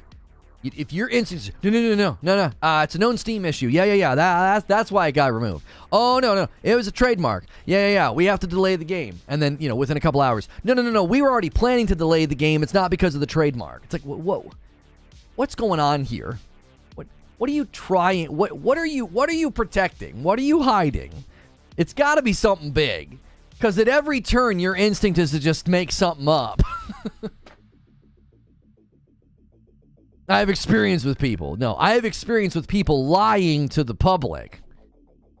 And usually, there's a bigger thing going on. There's something larger beneath the surface. Which is exactly why when somebody said money laundering this morning, I was like, huh. And the gears started turning, and I thought, yeah, that would be a doozy. That would be a doozy. Well, listen, we're all waiting for the real story to come out. That's what we're all waiting for. Right? There's a real story. We don't have it yet. We don't have the real story. We don't. One of the largest tax scams in the UK, which Jimmy Carr got caught up in, involved fake movie development. Yeah. How to horror stream? I'm not sure what you're asking. Are you asking about the double-header horror weekend that we're doing with my wife? That'll be this evening around 8 p.m. Eastern, as well as tomorrow around the same time. Wherever you are in the world, that's 9 hours from now. Yeah, that's 9 hours from now. We do that in the evening, my time. I live in the Eastern time zone, so it's like 11 in the morning for me. So at 8 p.m. Eastern this evening, we'll be booting up. The best way to not miss out on members-only streams is to hang out in the Discord. YouTube does an abysmal job. They do an absolutely terrible job of putting members-only content in front of you. I have committed members that have to come searching for members-only content. So newer members or people that got gifted members, 9 times out of 10, they don't even see the members-only content that I do. It just doesn't... What are you playing? We're going to be picking up where we left off with The Devil in Me. We should have enough time tonight and tomorrow to finish it. I thought The Devil in Me was very good. Yes, we like the dark anthology games. We have a lot of fun with them. Yes, yes, yes. Just started The Quarry. Yeah, we enjoyed The Quarry. Yeah. You can watch our full playthrough of The Quarry, Little Hope, and Until Dawn. Those are games we've played all the way through. The gaming industry is bigger than Hollywood. These days, lots of money going around. That's what I'm saying. That's what I'm saying, man. Like, it's a ripe industry. It's a ripe industry for problems. To be like, yeah, let's get in here. Let's move some money around. Man of Medan is awful. Yeah, I feel like we started Man of Medan and we didn't finish it. And then there was another one where we ended up at a dig site and we didn't finish that one either.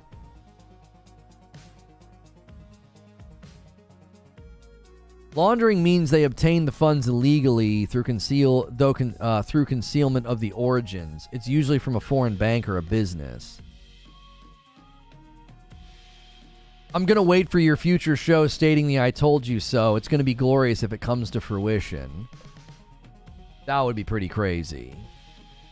Dig site was House of Ashes. That's right. That's right. House of Ashes. Yep. Yeah, we didn't finish that one. We did not. Any plans for Heavy Rain or Detroit Become Human? Detroit Become Human would not be... I don't think it would be a great game for my wife and I to play. Although the decision-making games are pretty good. Oh, House of Ashes. Yeah. Oh, I already said that, yeah. Oh, House of Ashes is one of their best? I remember that one not... I remember us not enjoying that one. I don't know. I remember not enjoying that one. Yeah, it was like nothing scary was happening. Maybe it just took a long time to get going. I think we should build a community game. Wink, wink, nudge, nudge. Yeah. Listen. It's entirely plausible that the publisher approaches the developer and says, listen, you can keep 20% of this if you help us clean this up. We got a big pile of money. We got to clean it. And if you help us clean it, you can keep 20%. We got a brilliant idea.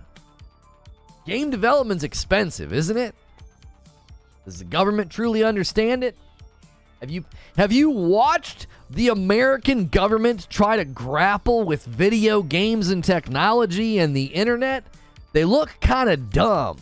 They look kind of out of touch. It'd be a great time. It'd be a great time to be like, well, I mean, we've been working on the game for 4 years. Of course it cost this much money. Of course it was this expensive. Yeah, of course. Reforge Roast the Game, Volume 3, Return of the Dark Roast. Is this a plot of the new Amazon show, The Consultant? Mm-hmm.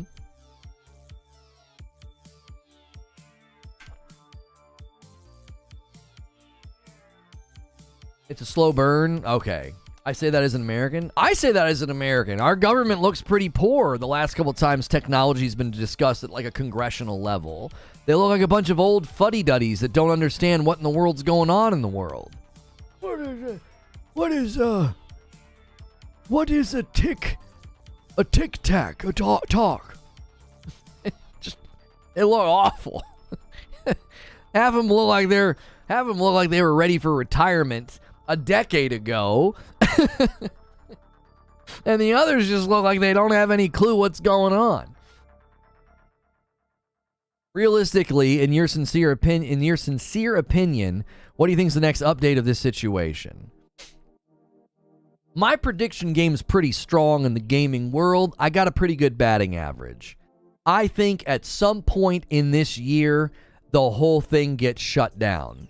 We've had to make the regretful decision to cease production of The Day Before due to legal costs, production loss, you know, and the psychological turmoil from the public backlash.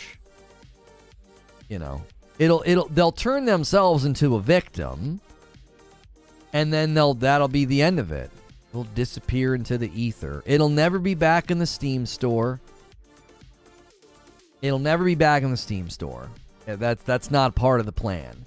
The part of the plan now is, you know, to bide their time and then just drift off into the distance. You know when the best time to do this would be? End of May, early June. End of May, early June. If I'm them, if I'm thinking like a liar, right? I would do this end of May, early June. I would be like, do it right before the gaming press gets fully spun up and will be a distant memory by July. Nobody will be paying attention to us. Nobody will be talking about us. We'll just get to, like, vapor. Gone. You know? Because June's going to hit. June's going to be probably the biggest month of the year. Probably the biggest month of the year. Because you've got Diablo 4, Final Fantasy 16, Summer Game Fest, the Bethesda, Microsoft Showcase. Sony is likely doing their showcase in June. So it would be like, hey, we can't do our game anymore. Boo hoo hoo. And then this monsoon just deluge of gaming news will come pouring in, and everybody will be like, well, I don't even remember that game.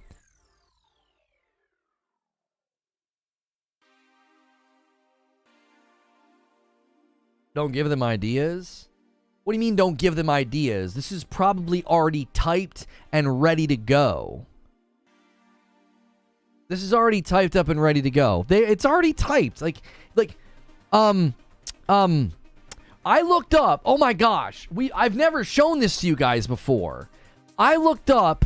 What was that, creature? What did we look up? How to cancel an event? Was that it? Oh my gosh. Cancel event template. Hang on. You guys have got to see this. Oh my gosh. I found a website. Yeah, how to gracefully cancel an event from Eventbrite. Hang on. I've never shown this to you guys. Hang on. Where is it? Where's the we regretfully... hang on. Yeah, here it is. I found it. Okay. All right. Hang on. I have to get this full screen. Okay.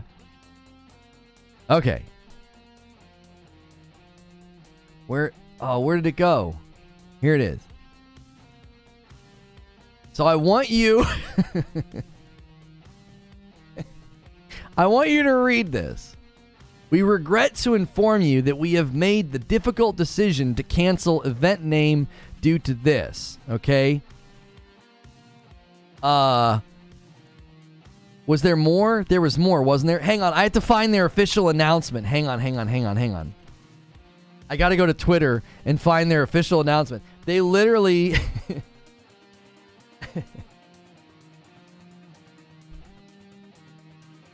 My mate said that this company's doing forgiveness to non-cheating related bans. I don't believe that. All right, hang on. All right. Hang on. Media. I have to find their cancel. Their. We regret to inform you. No, that's destroying is easy.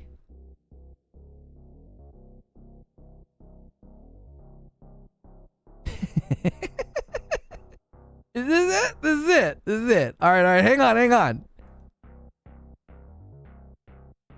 I thought there was more. Hang on. We previously planned to do this. As a result, we understand this may disappoint very many of our fans.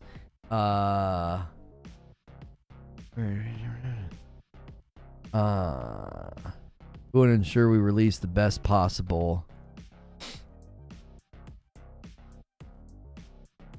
It's probably just coincidence. I thought there was more. I swear we found a template for an email that was like there was multiple statements that were just flat out copied. I can't, this isn't the one. I don't think this is the one. It's just, we regret to inform you we have made the difficult decision to cancel event name due to cancellation reason. And this says the same thing. It says, we have made the difficult decision to postpone the launch. Yeah, that's not the one. I can't find it. I swear to you, Creature and I found, Creature and I found a template, an email template that was like, it was like all the verbiage was taken. We did. It was almost word for word. Yeah, I can't find it.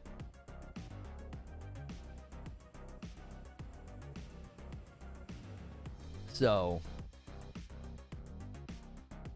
they're the same picture. Yeah, it's like black hat hackers have warned the U.S. government they can shut down the whole water supply in USA with a laptop, but it hasn't happened, so no prevention actions are needed. Yeah. Yeah. I forget what we were looking up. I forget what we found, but it was like there was 3 different sentences that were just like flat out copied from like a cancellation template or something of that nature. Hang on a second. Let me go in here.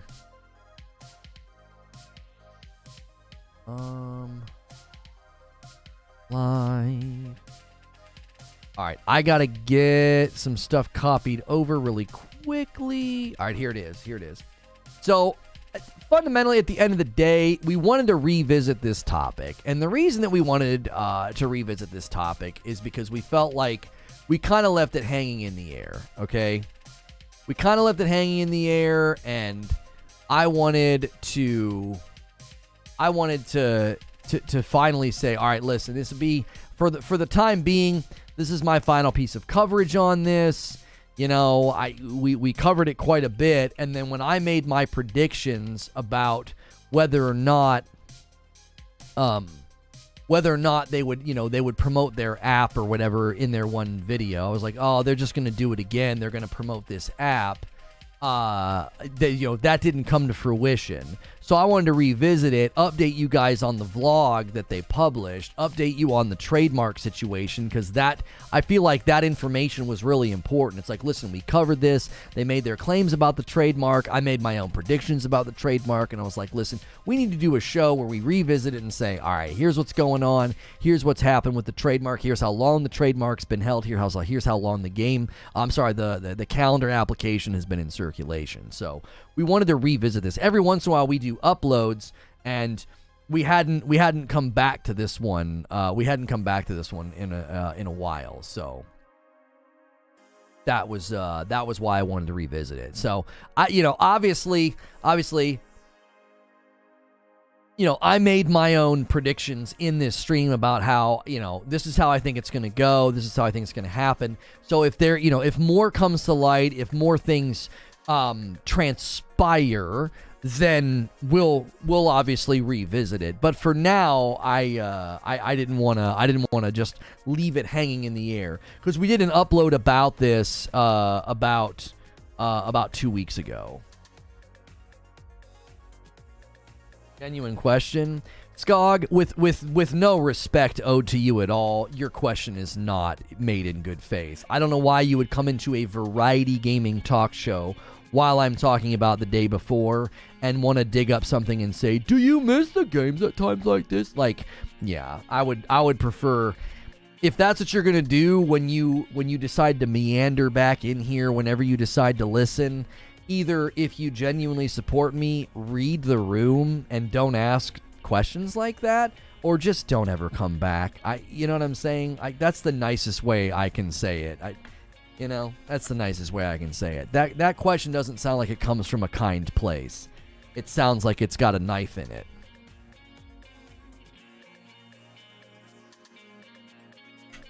Bleakson, good morning. Good to see you. Same thing goes with the development money laundering scam. They won't ever push any lawsuits on them as far as they not feel they have an easy case to crack open. Well, yeah, I wouldn't expect anything to come from that unless they actually... there's cause for investigation.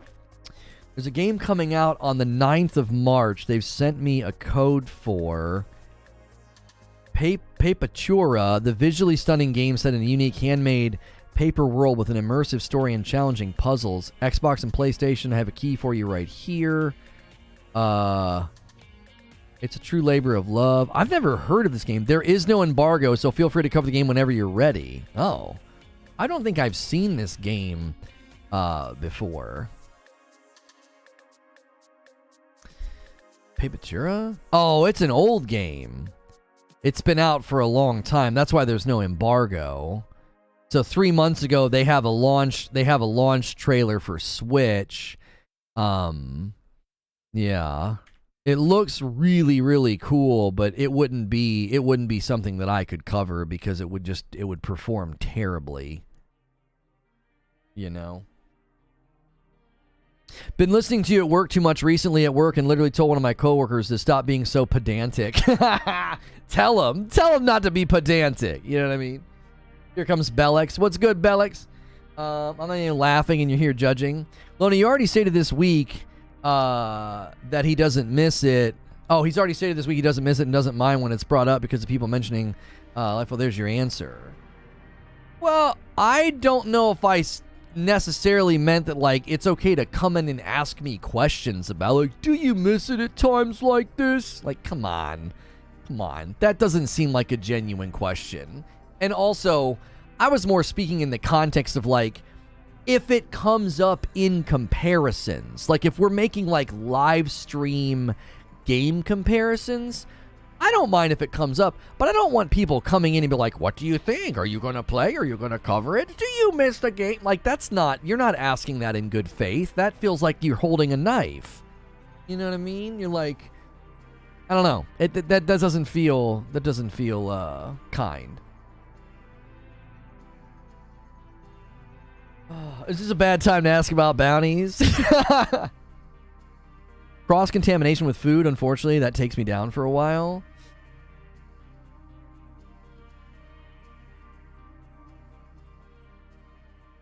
Spent more time in your streams over the last 6 years than most. I've always appreciated your interactions. Then I just don't know why you would ask me that.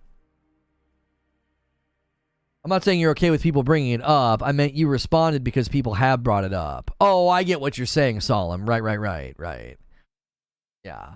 Skog, maybe you just lack self-awareness, man. Maybe you just lack self-awareness. Like, let me go ask this guy about a game and a company that, like, completely and ruthlessly targeted him and could have potentially ruined him. You know, let me go ask him if he misses the game at times like this. Like, I don't know. That just really lacks in self-awareness. Quick, put this up to trick them. Yeah. Well, let's we don't need to talk about that anymore. Let's give some members. We haven't missed this member goal since November. Let's keep having a conversation. I'm gonna be teaming up with my man. I'll be teaming up with my man 30 and So Gaming here shortly to discuss Hogwarts Legacy, kind of giving our final review of the game. You know. Yeah, I've seen the headlines, Joel. I went, like, last night, I was looking for stuff to cover, and that's all I saw, is people just beating the ever-loving snot out of the game right now. So, obviously, ironically enough, that was always what was best for me. If the game was in a bad state and people were unhappy, I was eating real good. Those were always the best times for me.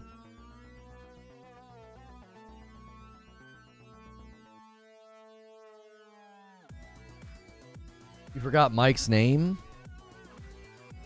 It's definitely Friday. You're running on my brain today. I said, oh, did I just say Mike and not 30 and Still Gaming?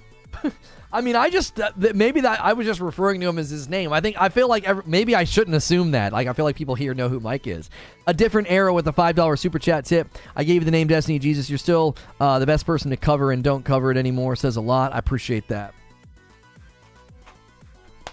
You were down yesterday with food poisoning? That's the freaking worst.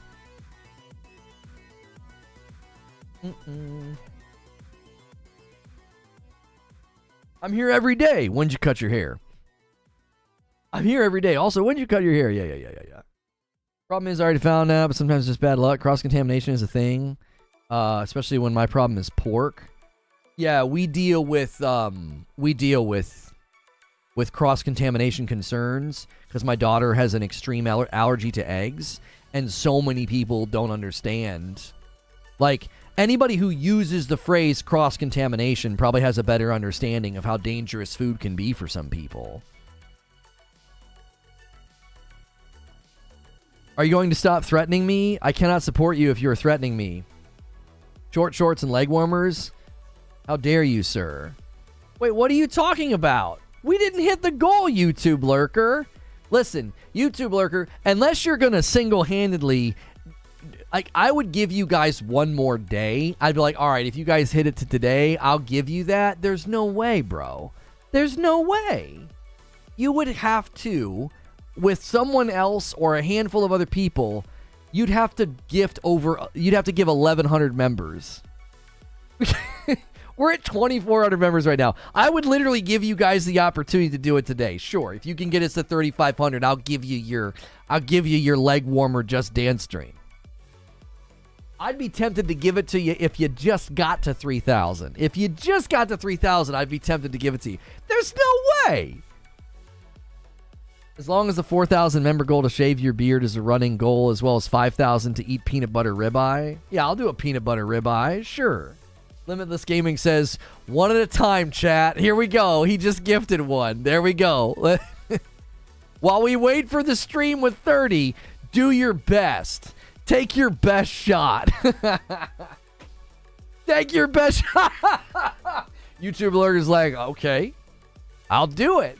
He takes us to 27 in the blink of an eye. He gifts a 20 bomb, just like that. Just like that. It goes to Micah Wood, Andrew, Transgirl, Sammy Elway, ZMF, John, Arian, Fat Lump, Jamie, Peter Graffio, James Phillips, Gru, Alien Psychopath Jason, The Truth, Matthew Murphy, Tiffany. I'm seeing all. I recognize all these names. You guys can all tune in tonight for the members only doubleheader horror weekend. Tonight and tomorrow night we'll be streaming a scary game, my wife and I. JHB Worldwide, Brandon Bignall, Mick Ball Sniff. I love that name. And Papi Juancho. There you go. Peanut butter ribeye sounds terrible. Yeah, it looks terrible. You better not ruin my 80s with short shorts and leg warmers. I will not be able to help when I can't unsee that. Vengeance says, hang on, let me check my money situation. You guys are ridiculous. Yeah, you guys hit the horror goal. Yes, you did, Nitro. Yes. You also hit the Star Wars watch party. So the Star Wars watch party will be one of the Saturdays this month. Let's just tentatively say next week, you know? Yo, 5 gifted members coming in from my man Vengeance. There's every little bit helps, chat. Every little bit helps. It goes to Pat Gaming Style, Matt, Nick Schrader, GTR Nemo, and Michael Nunez. You guys all got gifted members from my man Vengeance. Let's go. Awesome gifting. And it'd be awesome if people are jumping in on their own. That's right. That's right. It would add up very quickly if people jumped in on their own. It's only $5 for a membership, and there's a lot of people here right now that could click the $sign at the bottom of the chat and jump in, or click the $sign at the bottom of the chat and gift 1 membership. You don't have to do a big bomb. Which Star Wars are you on? It will be episode 3. Episode 3. Yeah, we've done episode 1 and 2. It's episode 3. So yeah, that'll do it. And then we'll move through all the Star Wars movies. We will. We'll do 4, 5, 6, 7, 8, 9. And then we'll start doing some of the others. You know, we'll loop through and do, you know, Rogue One and Solo. Yeah, we'll do them all. As long as you own the movie or have a way of watching the movie or have a Disney Plus subscription, you should be able to watch along with us. It's kind of like Rift Tracks. Yo, Just Blaze says, I can help out. He says, I can help out. Let me throw a 5-bomb in the mix. That takes us to 37 members. Every 25, I have to gift 5. You guys are doing it. Solemn says, one at a time works. One at a time works. You guys really want to see me do a Just Dance stream? You guys really think that you can get... You need around 500 members just today. I will literally give you this extra day. I will. I was only going to give you up to yesterday. I gave you 2 extra days because February was a short month. I don't know. We've not had days like that in a really, really long time. How does one summon Ecknor? I got the best one. Yeah, you gifted Royal Dank. Yes. Royal Dank can now come to members-only content. All good, Lono. Nothing but respect, and it's my bad. Scognatius, sometimes I honestly, if I think the best about you, I think it's been so long, you probably thought, this is fine to ask. It's been a long time, right? And I think at some level, that's true. And at another level, why would that even be a needed conversation to have, when we're talking about other games? You know what I'm saying? How do I buy negative memberships? Lono, send me money to prevent the Just Dance stream. Can we continue to roast Fntastic and members? Thank you to whoever gifted me this morning, says Cisco. Bellic says, no. Ain't that right? The Just Dance streams were fun. They were fun. You guys have got a long way to go. You guys have got a long way to go. We're sitting at 38. Let me refresh. I'll give you an active count. Yeah, you're gonna need Summoner, Oscar, Online MVP. You guys would need to just absolutely drop just massive bombs. We're at 2468. They get muted, but they're fun. They do get muted. I wonder if there's a way to do Just Dance streams and avoid... Are there songs you can do that aren't copyright protected? I doubt it. I really doubt it. That's not like the appeal of those games. Is Ecknor okay? Ecknor did share publicly that he had some type of a terminal illness and he knew he wasn't going to be around for a while. He didn't have much time left is what he indicated. We have not seen him, I don't think, since December. So whether that's because he's in treatment or whether or not that's because he passed away, we do not know. We have no way of confirming.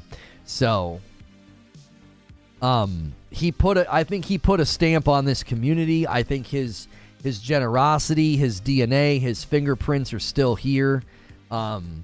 So whenever you guys go big and drop big numbers and we do a celebration tonight, the horror game weekend, you know what I'm saying? We can thank him for that. He is with us no matter what in a certain way. And I think that he always will be.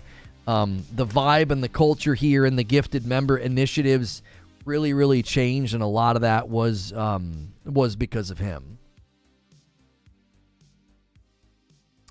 Sorry, my focus is music. I don't have the time or memory for learning code or whatever it takes.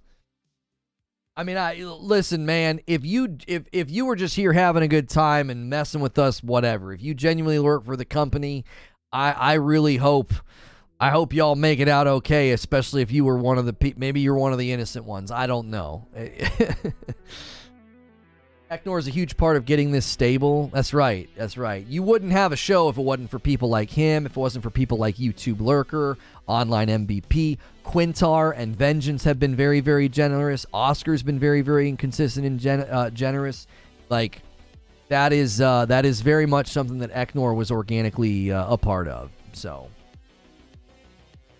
we can use his fingerprints when starting a money laundering dev company. That's right. You should do an Ecknor award every month, whoever gifts the most. Yeah. You get dubbed you get the Ecknor award. That's right.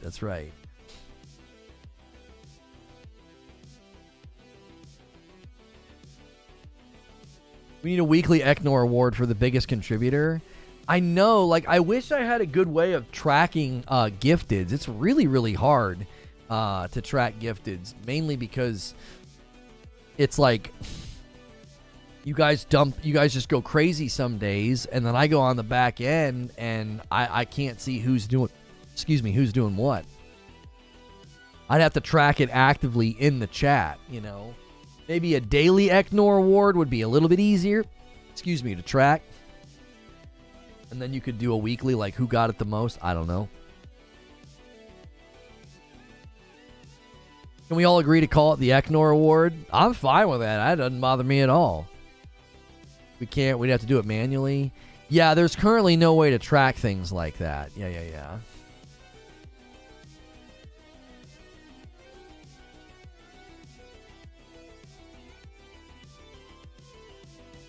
It sounds like a job for your manager.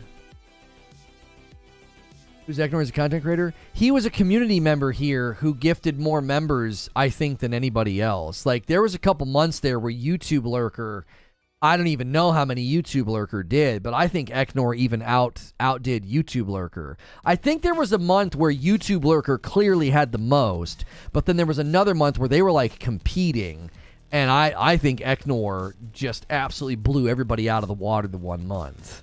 Like, there was definitely a month where it was all YouTube Lurker, and then Ecknor came in, and there was clearly a month where he was unbeatable. He was dropping 20 and 50 bombs left and right. I've never seen anything like it. It was almost like they took turns too. Like, one month it'd be a lot of YouTube Lurker, and then the next month it'd be a lot of Ecknor. You know what I mean? Ecknor has the crown. I'm pleased to call it the Ecknor Award. Yeah, I appreciate that. That's classy.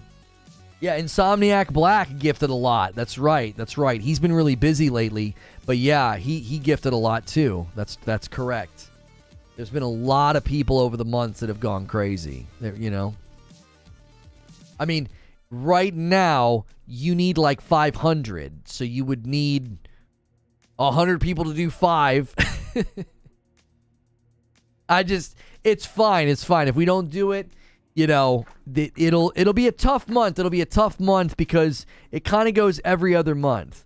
You guys went really, really big in December, and then we kind of dip back down to a floor in January, and then you did really, really big in February, and then we'll probably dip back down to a floor in this month, and then you can go really, really big in April. If you try to go really, really big this month, that's totally fine. It's just going to be a little bit more, just slightly more challenging. There was a dude that bought you all the Lego sets. Yeah, that was Alex. Alex bought the big Lego sets. He bought the original Nintendo one. I don't even know how much that thing is. We were in Target last night, my wife and we saw the Atari one. Yeah, Mr. Glum, correct. I forgot about Mr. Glum. Mr. Glum has done a ton of gifteds. Yep. Over the last couple of like 6 months or something like that. Yeah, Mr. Glum used to go bonkers crazy. He'd be in here with his really cool mustache.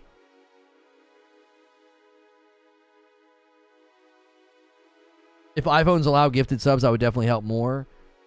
Yeah, Android, they pushed it out on Android, but it's not going to hit. I don't think it's ever going to hit Apple because Apple wants a cut. Yo, Alapark says, let's go. Let's keep it going. He gives 5, gets us to 43. iPhone is rolling out starting today. Alapark says, I'll start it off. Yeah, we just need 99 more people to gift 5. 99 more people. If we can get there. Isn't most of the staff working on this game considered volunteers? I thought that was said in an article. They talk about using volunteers in the video. Right? Come back to see Royal Dank got a membership. Come for the trolling, stay for the membership. That's right. Yeah, they talk about using volunteers. They talk about it in their video that I just watched. Like people getting in the Discord and help, you know. Their definition of volunteer is not work for free. I'm ready. All right, Chapter 8 just did a 5 bomb. Chapter 8 just did a 5. We need 98 more. 98 more. Thank you, Chapter 8. Hey, Asparagus. Asparagus jumps in with a brand new member all on their own. Hey, that adds up, man. That adds up. If you're like, man, I can't gift 5. I can't do it. You could become a member on your own. You could gift 1. Thank you so much, Asparagus. Chapter 8 gifted him, and it went to Whiskey Panda, Server Error, Big Mac, Busy Bia, and Sauron Grant. There you go. I'm excited for the Star Wars watch party. Thank you, kicking it with Timmy B. Yeah, that's going to be... let's just slate it for tentatively next week, so that way most of the people that got memberships in February can be a part of it. Next week on Saturday, we're going to do the doubleheader horror weekend starting tonight. Starting tonight and tomorrow night. Zyber Sword gifts us 5. You see, you guys are starting to believe. He's beginning to believe. 97 more. 97 more people. Gotta get 5. Lono's doing Just Dance. Bishop's gonna jump in. Round us out to 55. Thank you, Bishop. There you go. That'll get us closer. Zyber gifts to Cram. Brian King. Crooked Tongues, Christopher Seas, Cyber Guy. Serenity renews their membership. Thanks for jumping back in. Sometimes those renewals help the grand total go up. What's next? Lono doing Latin dancing. I pay to see that. There's only so much that's possible. We only need 96 more people to do it. 95 more people need to do it now. Paco and Infinite just jump in and get us to 65. 5 at a time. Are you guys gonna do this? Are we doing this? Kenneth Myeroff, Kylock gets 1. Robert Trujillo, Dark Magic, The Daily Grind, Vapor, Talbot, Jaden, Jeff from End of a Species, Antidepressiva. You guys all got gifted members, and Paco renews the membership for 11 months. It says, let's go. 93 gifting members on the wall, 93 5 bombs to go. Gifted members, perfect for laundering. Shut up, you Dean. Chris is going to do 10. Chris is going to do 10, taking us to 75. 75. We're moving. That basically counts as 2. It goes to Goddess is going to do 5, taking us to 80. Solemn's going to take us to 81. 81. That works. They all add up.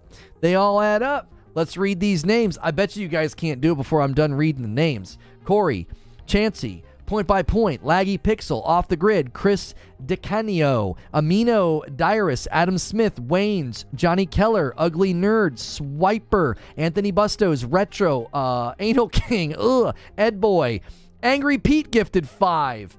Solemn gifted another 1. Hang on, that's 6 more. That takes us to 87. Troll takes us to 88. There we go. I gotta read these names. Solemn. Wait, I don't understand. Oh, Tyler Davis, Astray Wolf, Rascal, Peanut King, Zephyroth, and OG Kush family. You guys all got gifted members. Another 10 from Kyle Wilkerson takes us to 98. 98 members on the day. What in the world is happening? Didn't Kyle just get one from somebody else? No. That was somebody else. Kyle gifts 1. It goes to Enter Cool Name. It goes to Neri. It goes to 7 Star Games. Carlos Deepaz, Just a Guest. OPEC PNC. Ausidius, Cujo, Jay Westlow, Nightman. Solemn's going to poke it again. Boom, he gifts 1, and it goes to Notions. That's going to put us at 99. 99. Had to take a work call. What did I miss? Ala Park says approximately 88 more 5 bombs to go. Holy crap, how did I get a membership? Jeff from the End of a Species. We have people going crazy. They really want a Just Dance stream. I'm trying to tell y'all. I don't know if y'all can do this. It's too many. There's not enough people here. Yo, Chapter 8 renews their membership. I'd be tempted to make up any difference if you promise a Just Dance without us having the audio, just flailing around silently. It typically ends up with that, right? it typically ends up flailing around silently because I have to gift the past broadcast. If you're going to make up the difference, Chapter 8, we'll see. We'll see. If you go that big. Yo, Big Lito just got one from my man Hilly. Hi, Jinx. Respawn's creative director is leaving Respawn in EA after 12 years. He worked on Titanfall series. Oh, they've got stuff named after him. No context dancing. Yeah, me just dancing around. Just me dancing to no music. Sounds like we should at least be getting a consolation prize. Listen.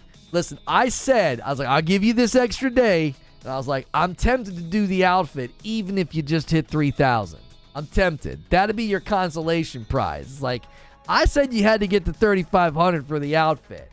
You guys rally and you all go crazy today. That'd be your consolation prize, right? That'd be your consolation prize. I'd throw in the outfit because I'd be like, all right, I feel kind of bad. Let me throw this in, because we were at like 2468 when I told y'all that we needed to move the number, and we're at 2531. You guys still got a ways to go. Oh no, dancing and no music. They could write psychology papers on that. Yeah, Nova. How does Nova not get one? Happy to support, says Bishop. New to the community, but enjoying it so far. Cheers from Denver. Thank you, Bishop. I appreciate that. Goddess says, let's get some more people jumping in. If you do it on your own, you should. Yeah. You don't even have to gift. You can just jump in. Nova's probably got it turned on. We need the ability to, like, click on people, right? The maid service bank account's looking good right now, says Barrier. Solemn with 16 months of membership. The train can't be ending there, right? It's Friday, he says. Yeah, you guys are going to run out of time, right? You're going to run out of time. Right now, I owe you 20. I owe you guys 20. Well, almost 20. It's almost at 100. One more to get it to 100. A quick scroll up and thanks Infinite. Yeah, thank you, Infinite, for gifting members. Goddess.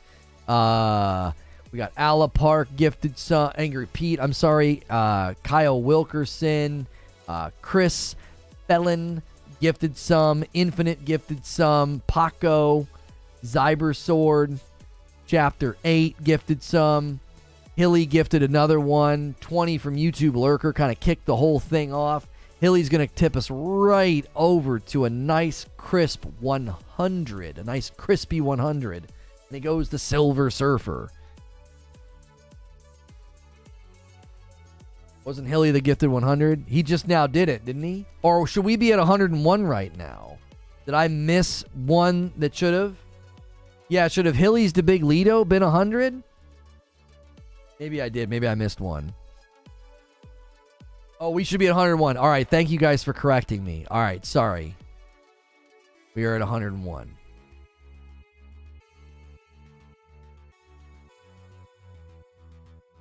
Reforge. What do you know about the Hala bootbacks? I don't.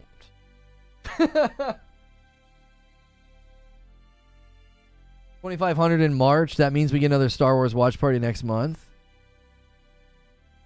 Yeah. See, I haven't thought about that, though, Sorcerer. Like, if you... See how that works? Like, if you guys hit the goal in February, and then we roll over into March... You're already there, so do you get it back to back? That doesn't seem like in the spirit of what it's supposed to do. Right? If I'm giving you till today to earn Just Dance, I feel like we should have to wait until the middle of the month before we say, okay, now you can earn it. I don't know. That doesn't feel like that's in the spirit of the incentive. Yo, Hilly gifting another one, taking us to 102. On the day, and it goes to Billiam. My wife says, can we get a sample of the dancing? Like, is it worth it?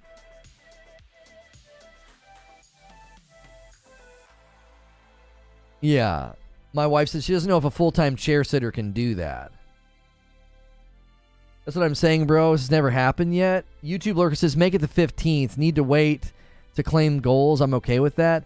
Yeah, like, if you guys push really hard at the end of a month and you get to, like, let's say you get to, like, 3,000 members, and then a couple days later, it's the next month, and you're still at 3,000 members, that's not really fair to be like, yeah, you guys got it 2 months in a row. Like, no, you didn't. I think you have to wait until the middle of the month. You got to wait until the 15th to be like, okay, the 15th of March, we check the member count and say, okay, for, you know, are you guys still at 2,000, 2,500, what have you? Does that make sense? We maintain 2,500 by the end. Yeah, it's got to be the middle of the month or more, something like that. We need to formalize the rules of this context. Yo, 5 more from Lord Finesse. 5 more from Lord Finesse. Javier gifts another one, taking us to 108. Taking us to 108 on the day. It goes to Kid. It goes to Retorgi. It goes to Brutal Gear. It goes to Free J Free, Andrew Cow, and Bubba J. Remember Bubba Shay? Do you remember that? You remember that, Zubair? Bubba Shay?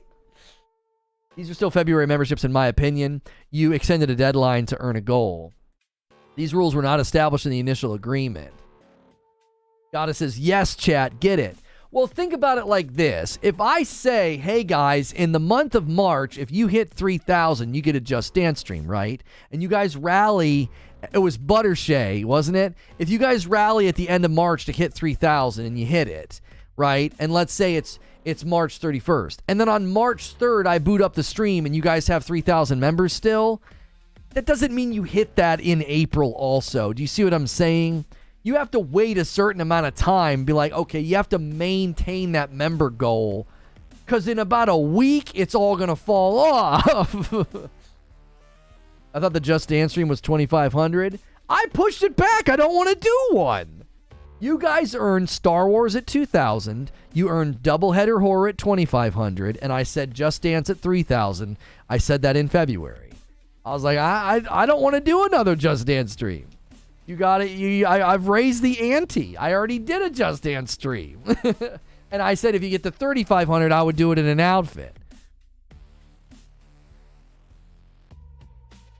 Wyatt says, okay, so VODs do show gifted members. So I'll go back and see what has been gifted over the last 3 days. And I'll keep an Excel spreadsheet of member gifts from now on. I mean, you don't have to do that. Oh, my word. If you want to do a spreadsheet and keep track of people so we can thank whoever did the most, I mean, that's amazing.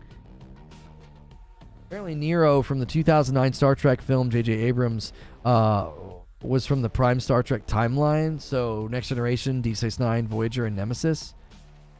Is that so random? What? Oh, what is the Ecknor Award? Most gifted in a month if we could track it, but I don't want to ask somebody to track it. That's so much work, right? That's a lot of work to track. The point is to always be at 2,500 to 3,000, says YouTube Lurker. We want to eliminate the ups and downs, chat. The end of the month rush is okay, but let's keep it. Yeah, that's exactly right, YouTube Lurker. That's exactly right. What do they get? Just praise and admiration? I'm not sure. This arrangement seems like it's straight out of the Xbox playbook. The goalposts keep moving. No, the spirit of the incentive is to earn it in that month.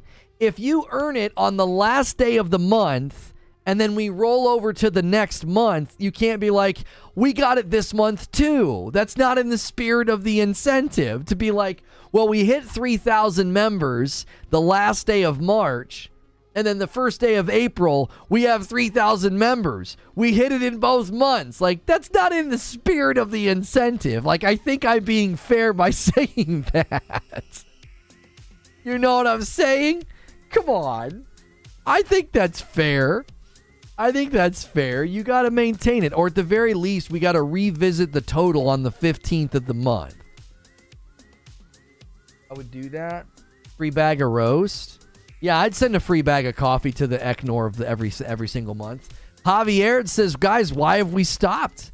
He says, guys, why have we stopped? Keep it going. He moves us to... No, well, that's not true. He moves us to 113. 113 members. Another 5 gifted. Boston Evans, Jedi Altair, Lemuel, the Singer Bro, and Torbjorn. Yeah, free bag of coffee to the top gifter of the month. There you go. That's why I had to bring it up right now, says Sorcerer, because technically we haven't earned it yet, but people could say we had it in March. Right, exactly, Sorcerer. I think that's fair. We've never had this issue because typically we get about 1 week into the month and a ton of members fall off, so there's never a question of, like, where are we? Like, typically within 1 or 2 weeks of the month, we're back down to, 1,500, 1,800, something like that.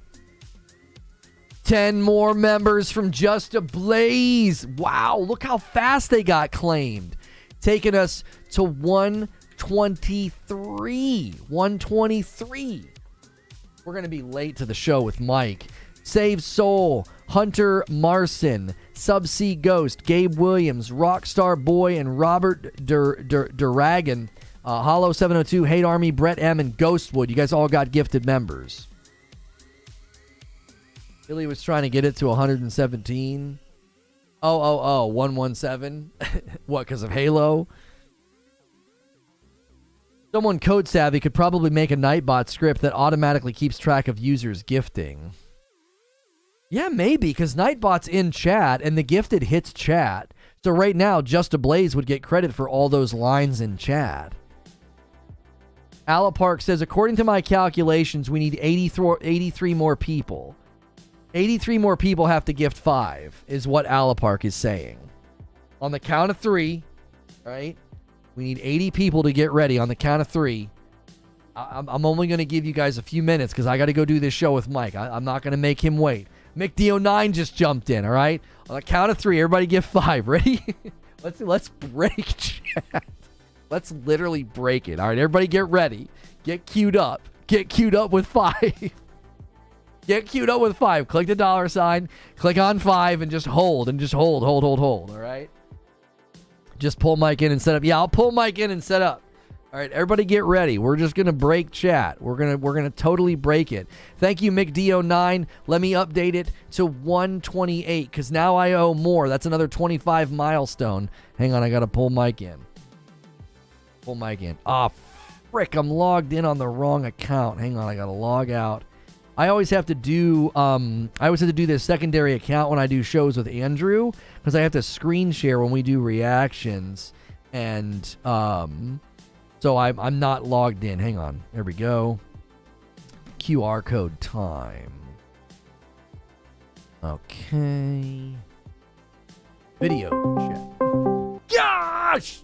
All right, hang on. I gotta do streamer mode. All right, everybody get queued up. Get your 5 ready. I want to see how many people we can get.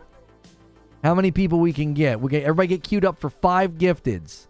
All right? We need 80-something people to do it. I don't think it's possible. It would be unprecedented. It would never have happened in the history of streaming. Where is the streamer mode? There it is. Streamer mode. Okay. Steven Marston just gifted 1. Taking us to 128. Hang on. 129. 200 people in here. Let's go. Come on, man. You think 120 people are going to do that? That's never before happened in the history of YouTube. All right, hang on. All right, Mike, are you there? Yeah. Okay.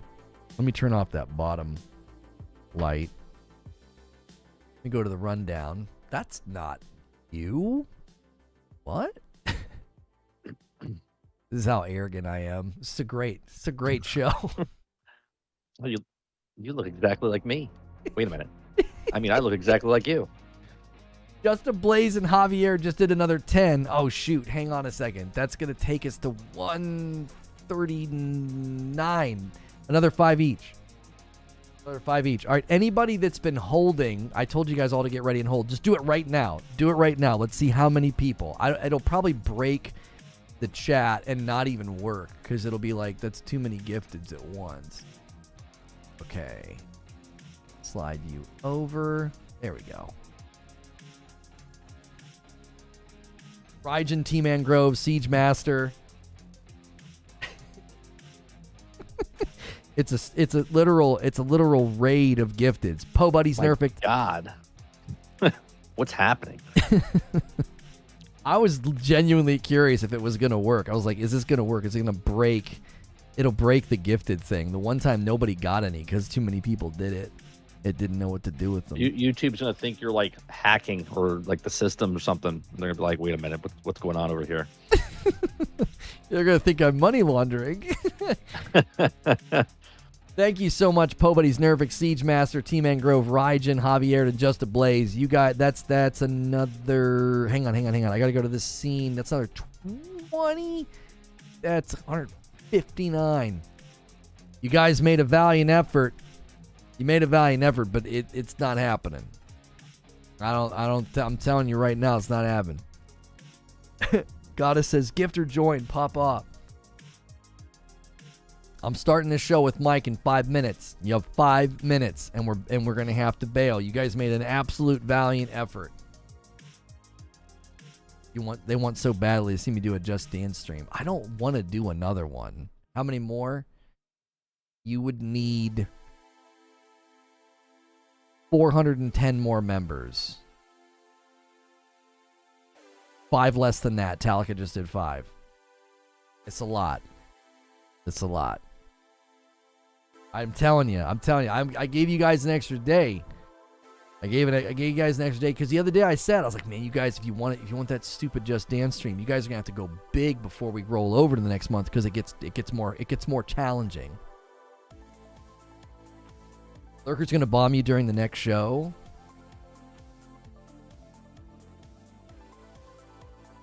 Unfortunately, my Lord and Master said no to gifting 400 members. Can't imagine why. Greenside rounds it out. That's the wrong scene. Greenside rounds it out. 169. That nice. That's now 400 even. 400 even.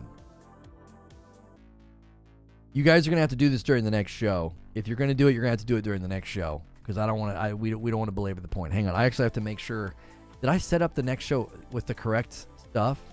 Yeah. Mike, I was hoping we would be discussing a Starfield announcement today. Oh, you muted yourself. Yeah, I don't hear you.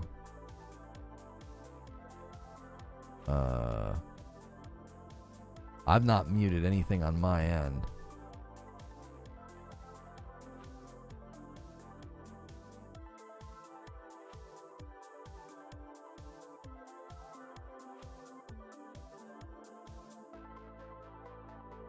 Press 1 for Beat Saber. Oh, you want Beat Saber instead? Can I don't think I can play Beat Saber on the PSVR 2, can I? I'd have to get a new... Yeah, I still can't hear you. I don't know what happened. Maybe leave the call and come back. Because I've not changed anything.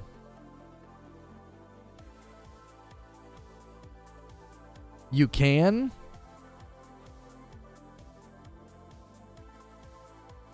No.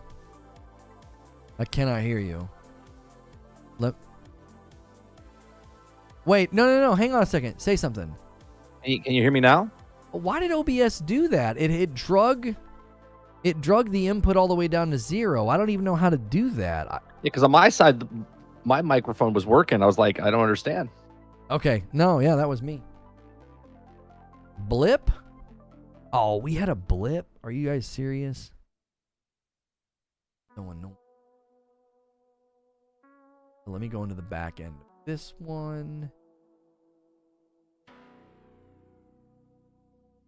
Yeah, so you were saying you wanted a Starfield talk. I mean, we're in March. I mean, there's 3 months left before they could actually 4 months till the end of June. So I mean, time's a ticking.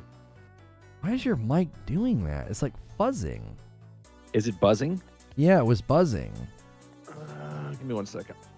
Yeah, let me mute myself for a second.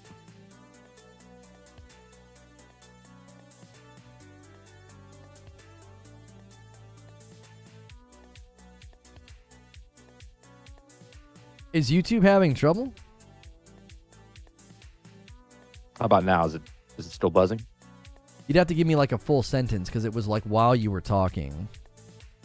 Hey guys, Still Gaming here with yet another video. Okay, it's there, but it's not as noticeable now. I'm not sure what that was. I think my mixer might be going. Okay. Might have to pick up a new mixer. Okay. All right. Fine on YouTube, no buzzing here. Oh, okay. Well, maybe it's something. Well, Sarge was saying something last night too before I started the podcast. He said the same thing. He says there's some buzzing going on. Okay. Let me give you guys a link to where we're going. It's going to be our final thoughts on Hogwarts. Mike's on his second playthrough? Yeah. All right, you know what? I just realized I need to take a quick restroom break before we start the show. We would get 10 minutes in, I'd be in trouble. Yep. Give me 1 second. What's going on, chat?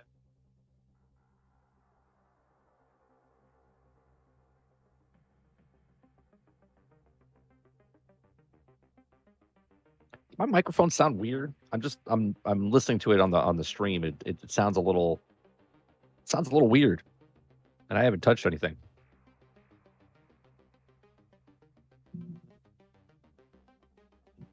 Yeah, hurry, gift while he's gone. What's going on, Hellish? What's going on, Lurker?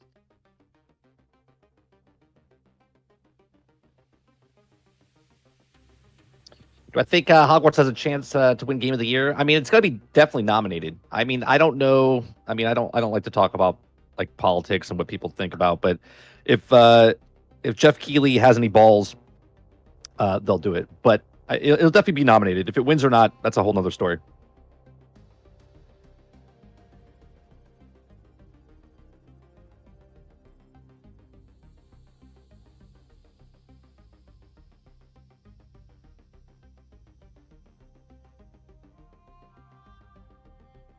You're saying it's weird, Matasbo, my microphone, or the Hogwarts not getting Game of the Year? Sounds like a filter isn't working. Yeah, it's weird, right? I don't have any filters on though on this.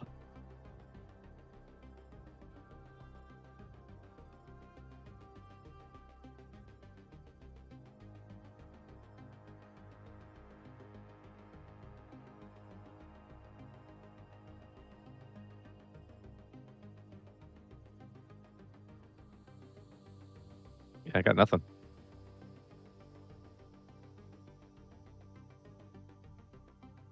Yeah, I got no filters. This is going straight through through Discord.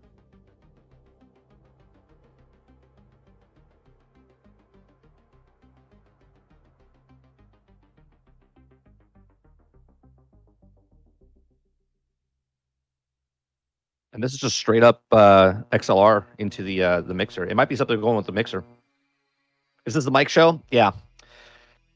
Lono lost a bet, so I'm going to try to destroy his channel now.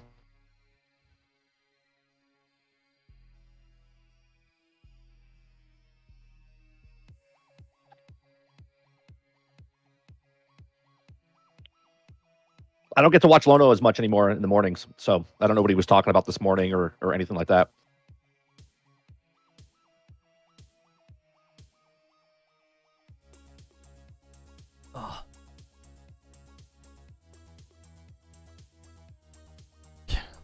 So Lono, I did something that you know that you've done it before on YouTube as well. I literally blew up my first channel, like nuked it, like imploded the entire thing. Oh wow! Like you get rid of. Oops, that's the wrong. Everything. I got rid of everything. Beepers. Yeah. Is it? When did you do this? Just this week. As of like 10 minutes before you got in the call with me, I just uploaded my first brand new video on my old channel. Like the whole thing is gone. All my podcasts that I did for 8 years, gone. All the content, gone. It was like spring cleaning, bittersweet.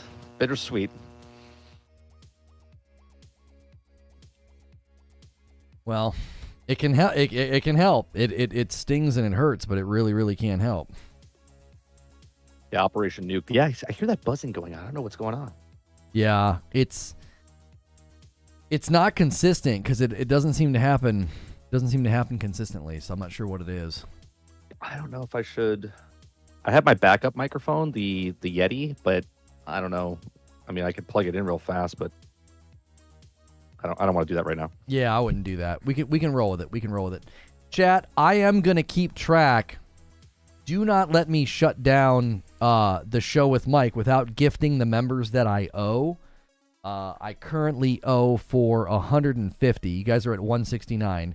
So you're 6 away from 175. I will keep that. We'll roll that over into the next stream. If you guys go crazy during the show, just know I won't be shouting that out. That's not a reasonable expectation. It would be impolite to my co-host and not a great episode. So I'm going to put a link in chat. This is where we are heading. It's going to be myself and Mr. 30 and Still Gaming giving our final thoughts on Hogwarts. I'm not done. I'll continue to stream it if it's supported. We didn't have time for it this week that much, but wanted to give an opportunity to almost like a final review. So I'll sit here for like a second and kind of get quiet, and then I'll jump into the next episode, and we'll redirect you as well. Make sure... this is another thing that we kind of struggle with on Fridays because we get lighter turnouts on Fridays for some reason. Make sure when we go over to the stream that you're diligent to smash the heck out of the like button. That can really help the videos kind of, it'll give it like a jump start if we hit that first 100 likes. So help me out with that. Click the link in chat. If redirect hasn't been working for you, then don't rely on it. Just please click the link in chat. It will be the featured video on the channel. So you can go back to the channel, refresh, and it'll be the featured video. All right? I'll sit here for a second, and we'll start the show.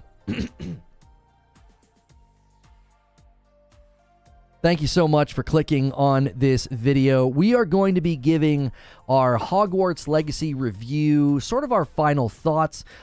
Mike, 30 and So Gaming, who joins me every week on Fridays, has completed the games on his second playthrough. I've played enough of it that I feel like I can speak to virtually everything except for kind of how the story ends. We will do our best to keep this spoiler-free. If you have not yet finished the story, we'll try to avoid major story beats and speak in generalities. If you're liking this episode or this kind of content, make sure you hit subscribe and the bell button. That way you don't miss these streams. I'm going to end the previous stream. We were talking about the day before and where do we go from here? Where are we now? All of that. If you want to check that one, we came up with a pretty fun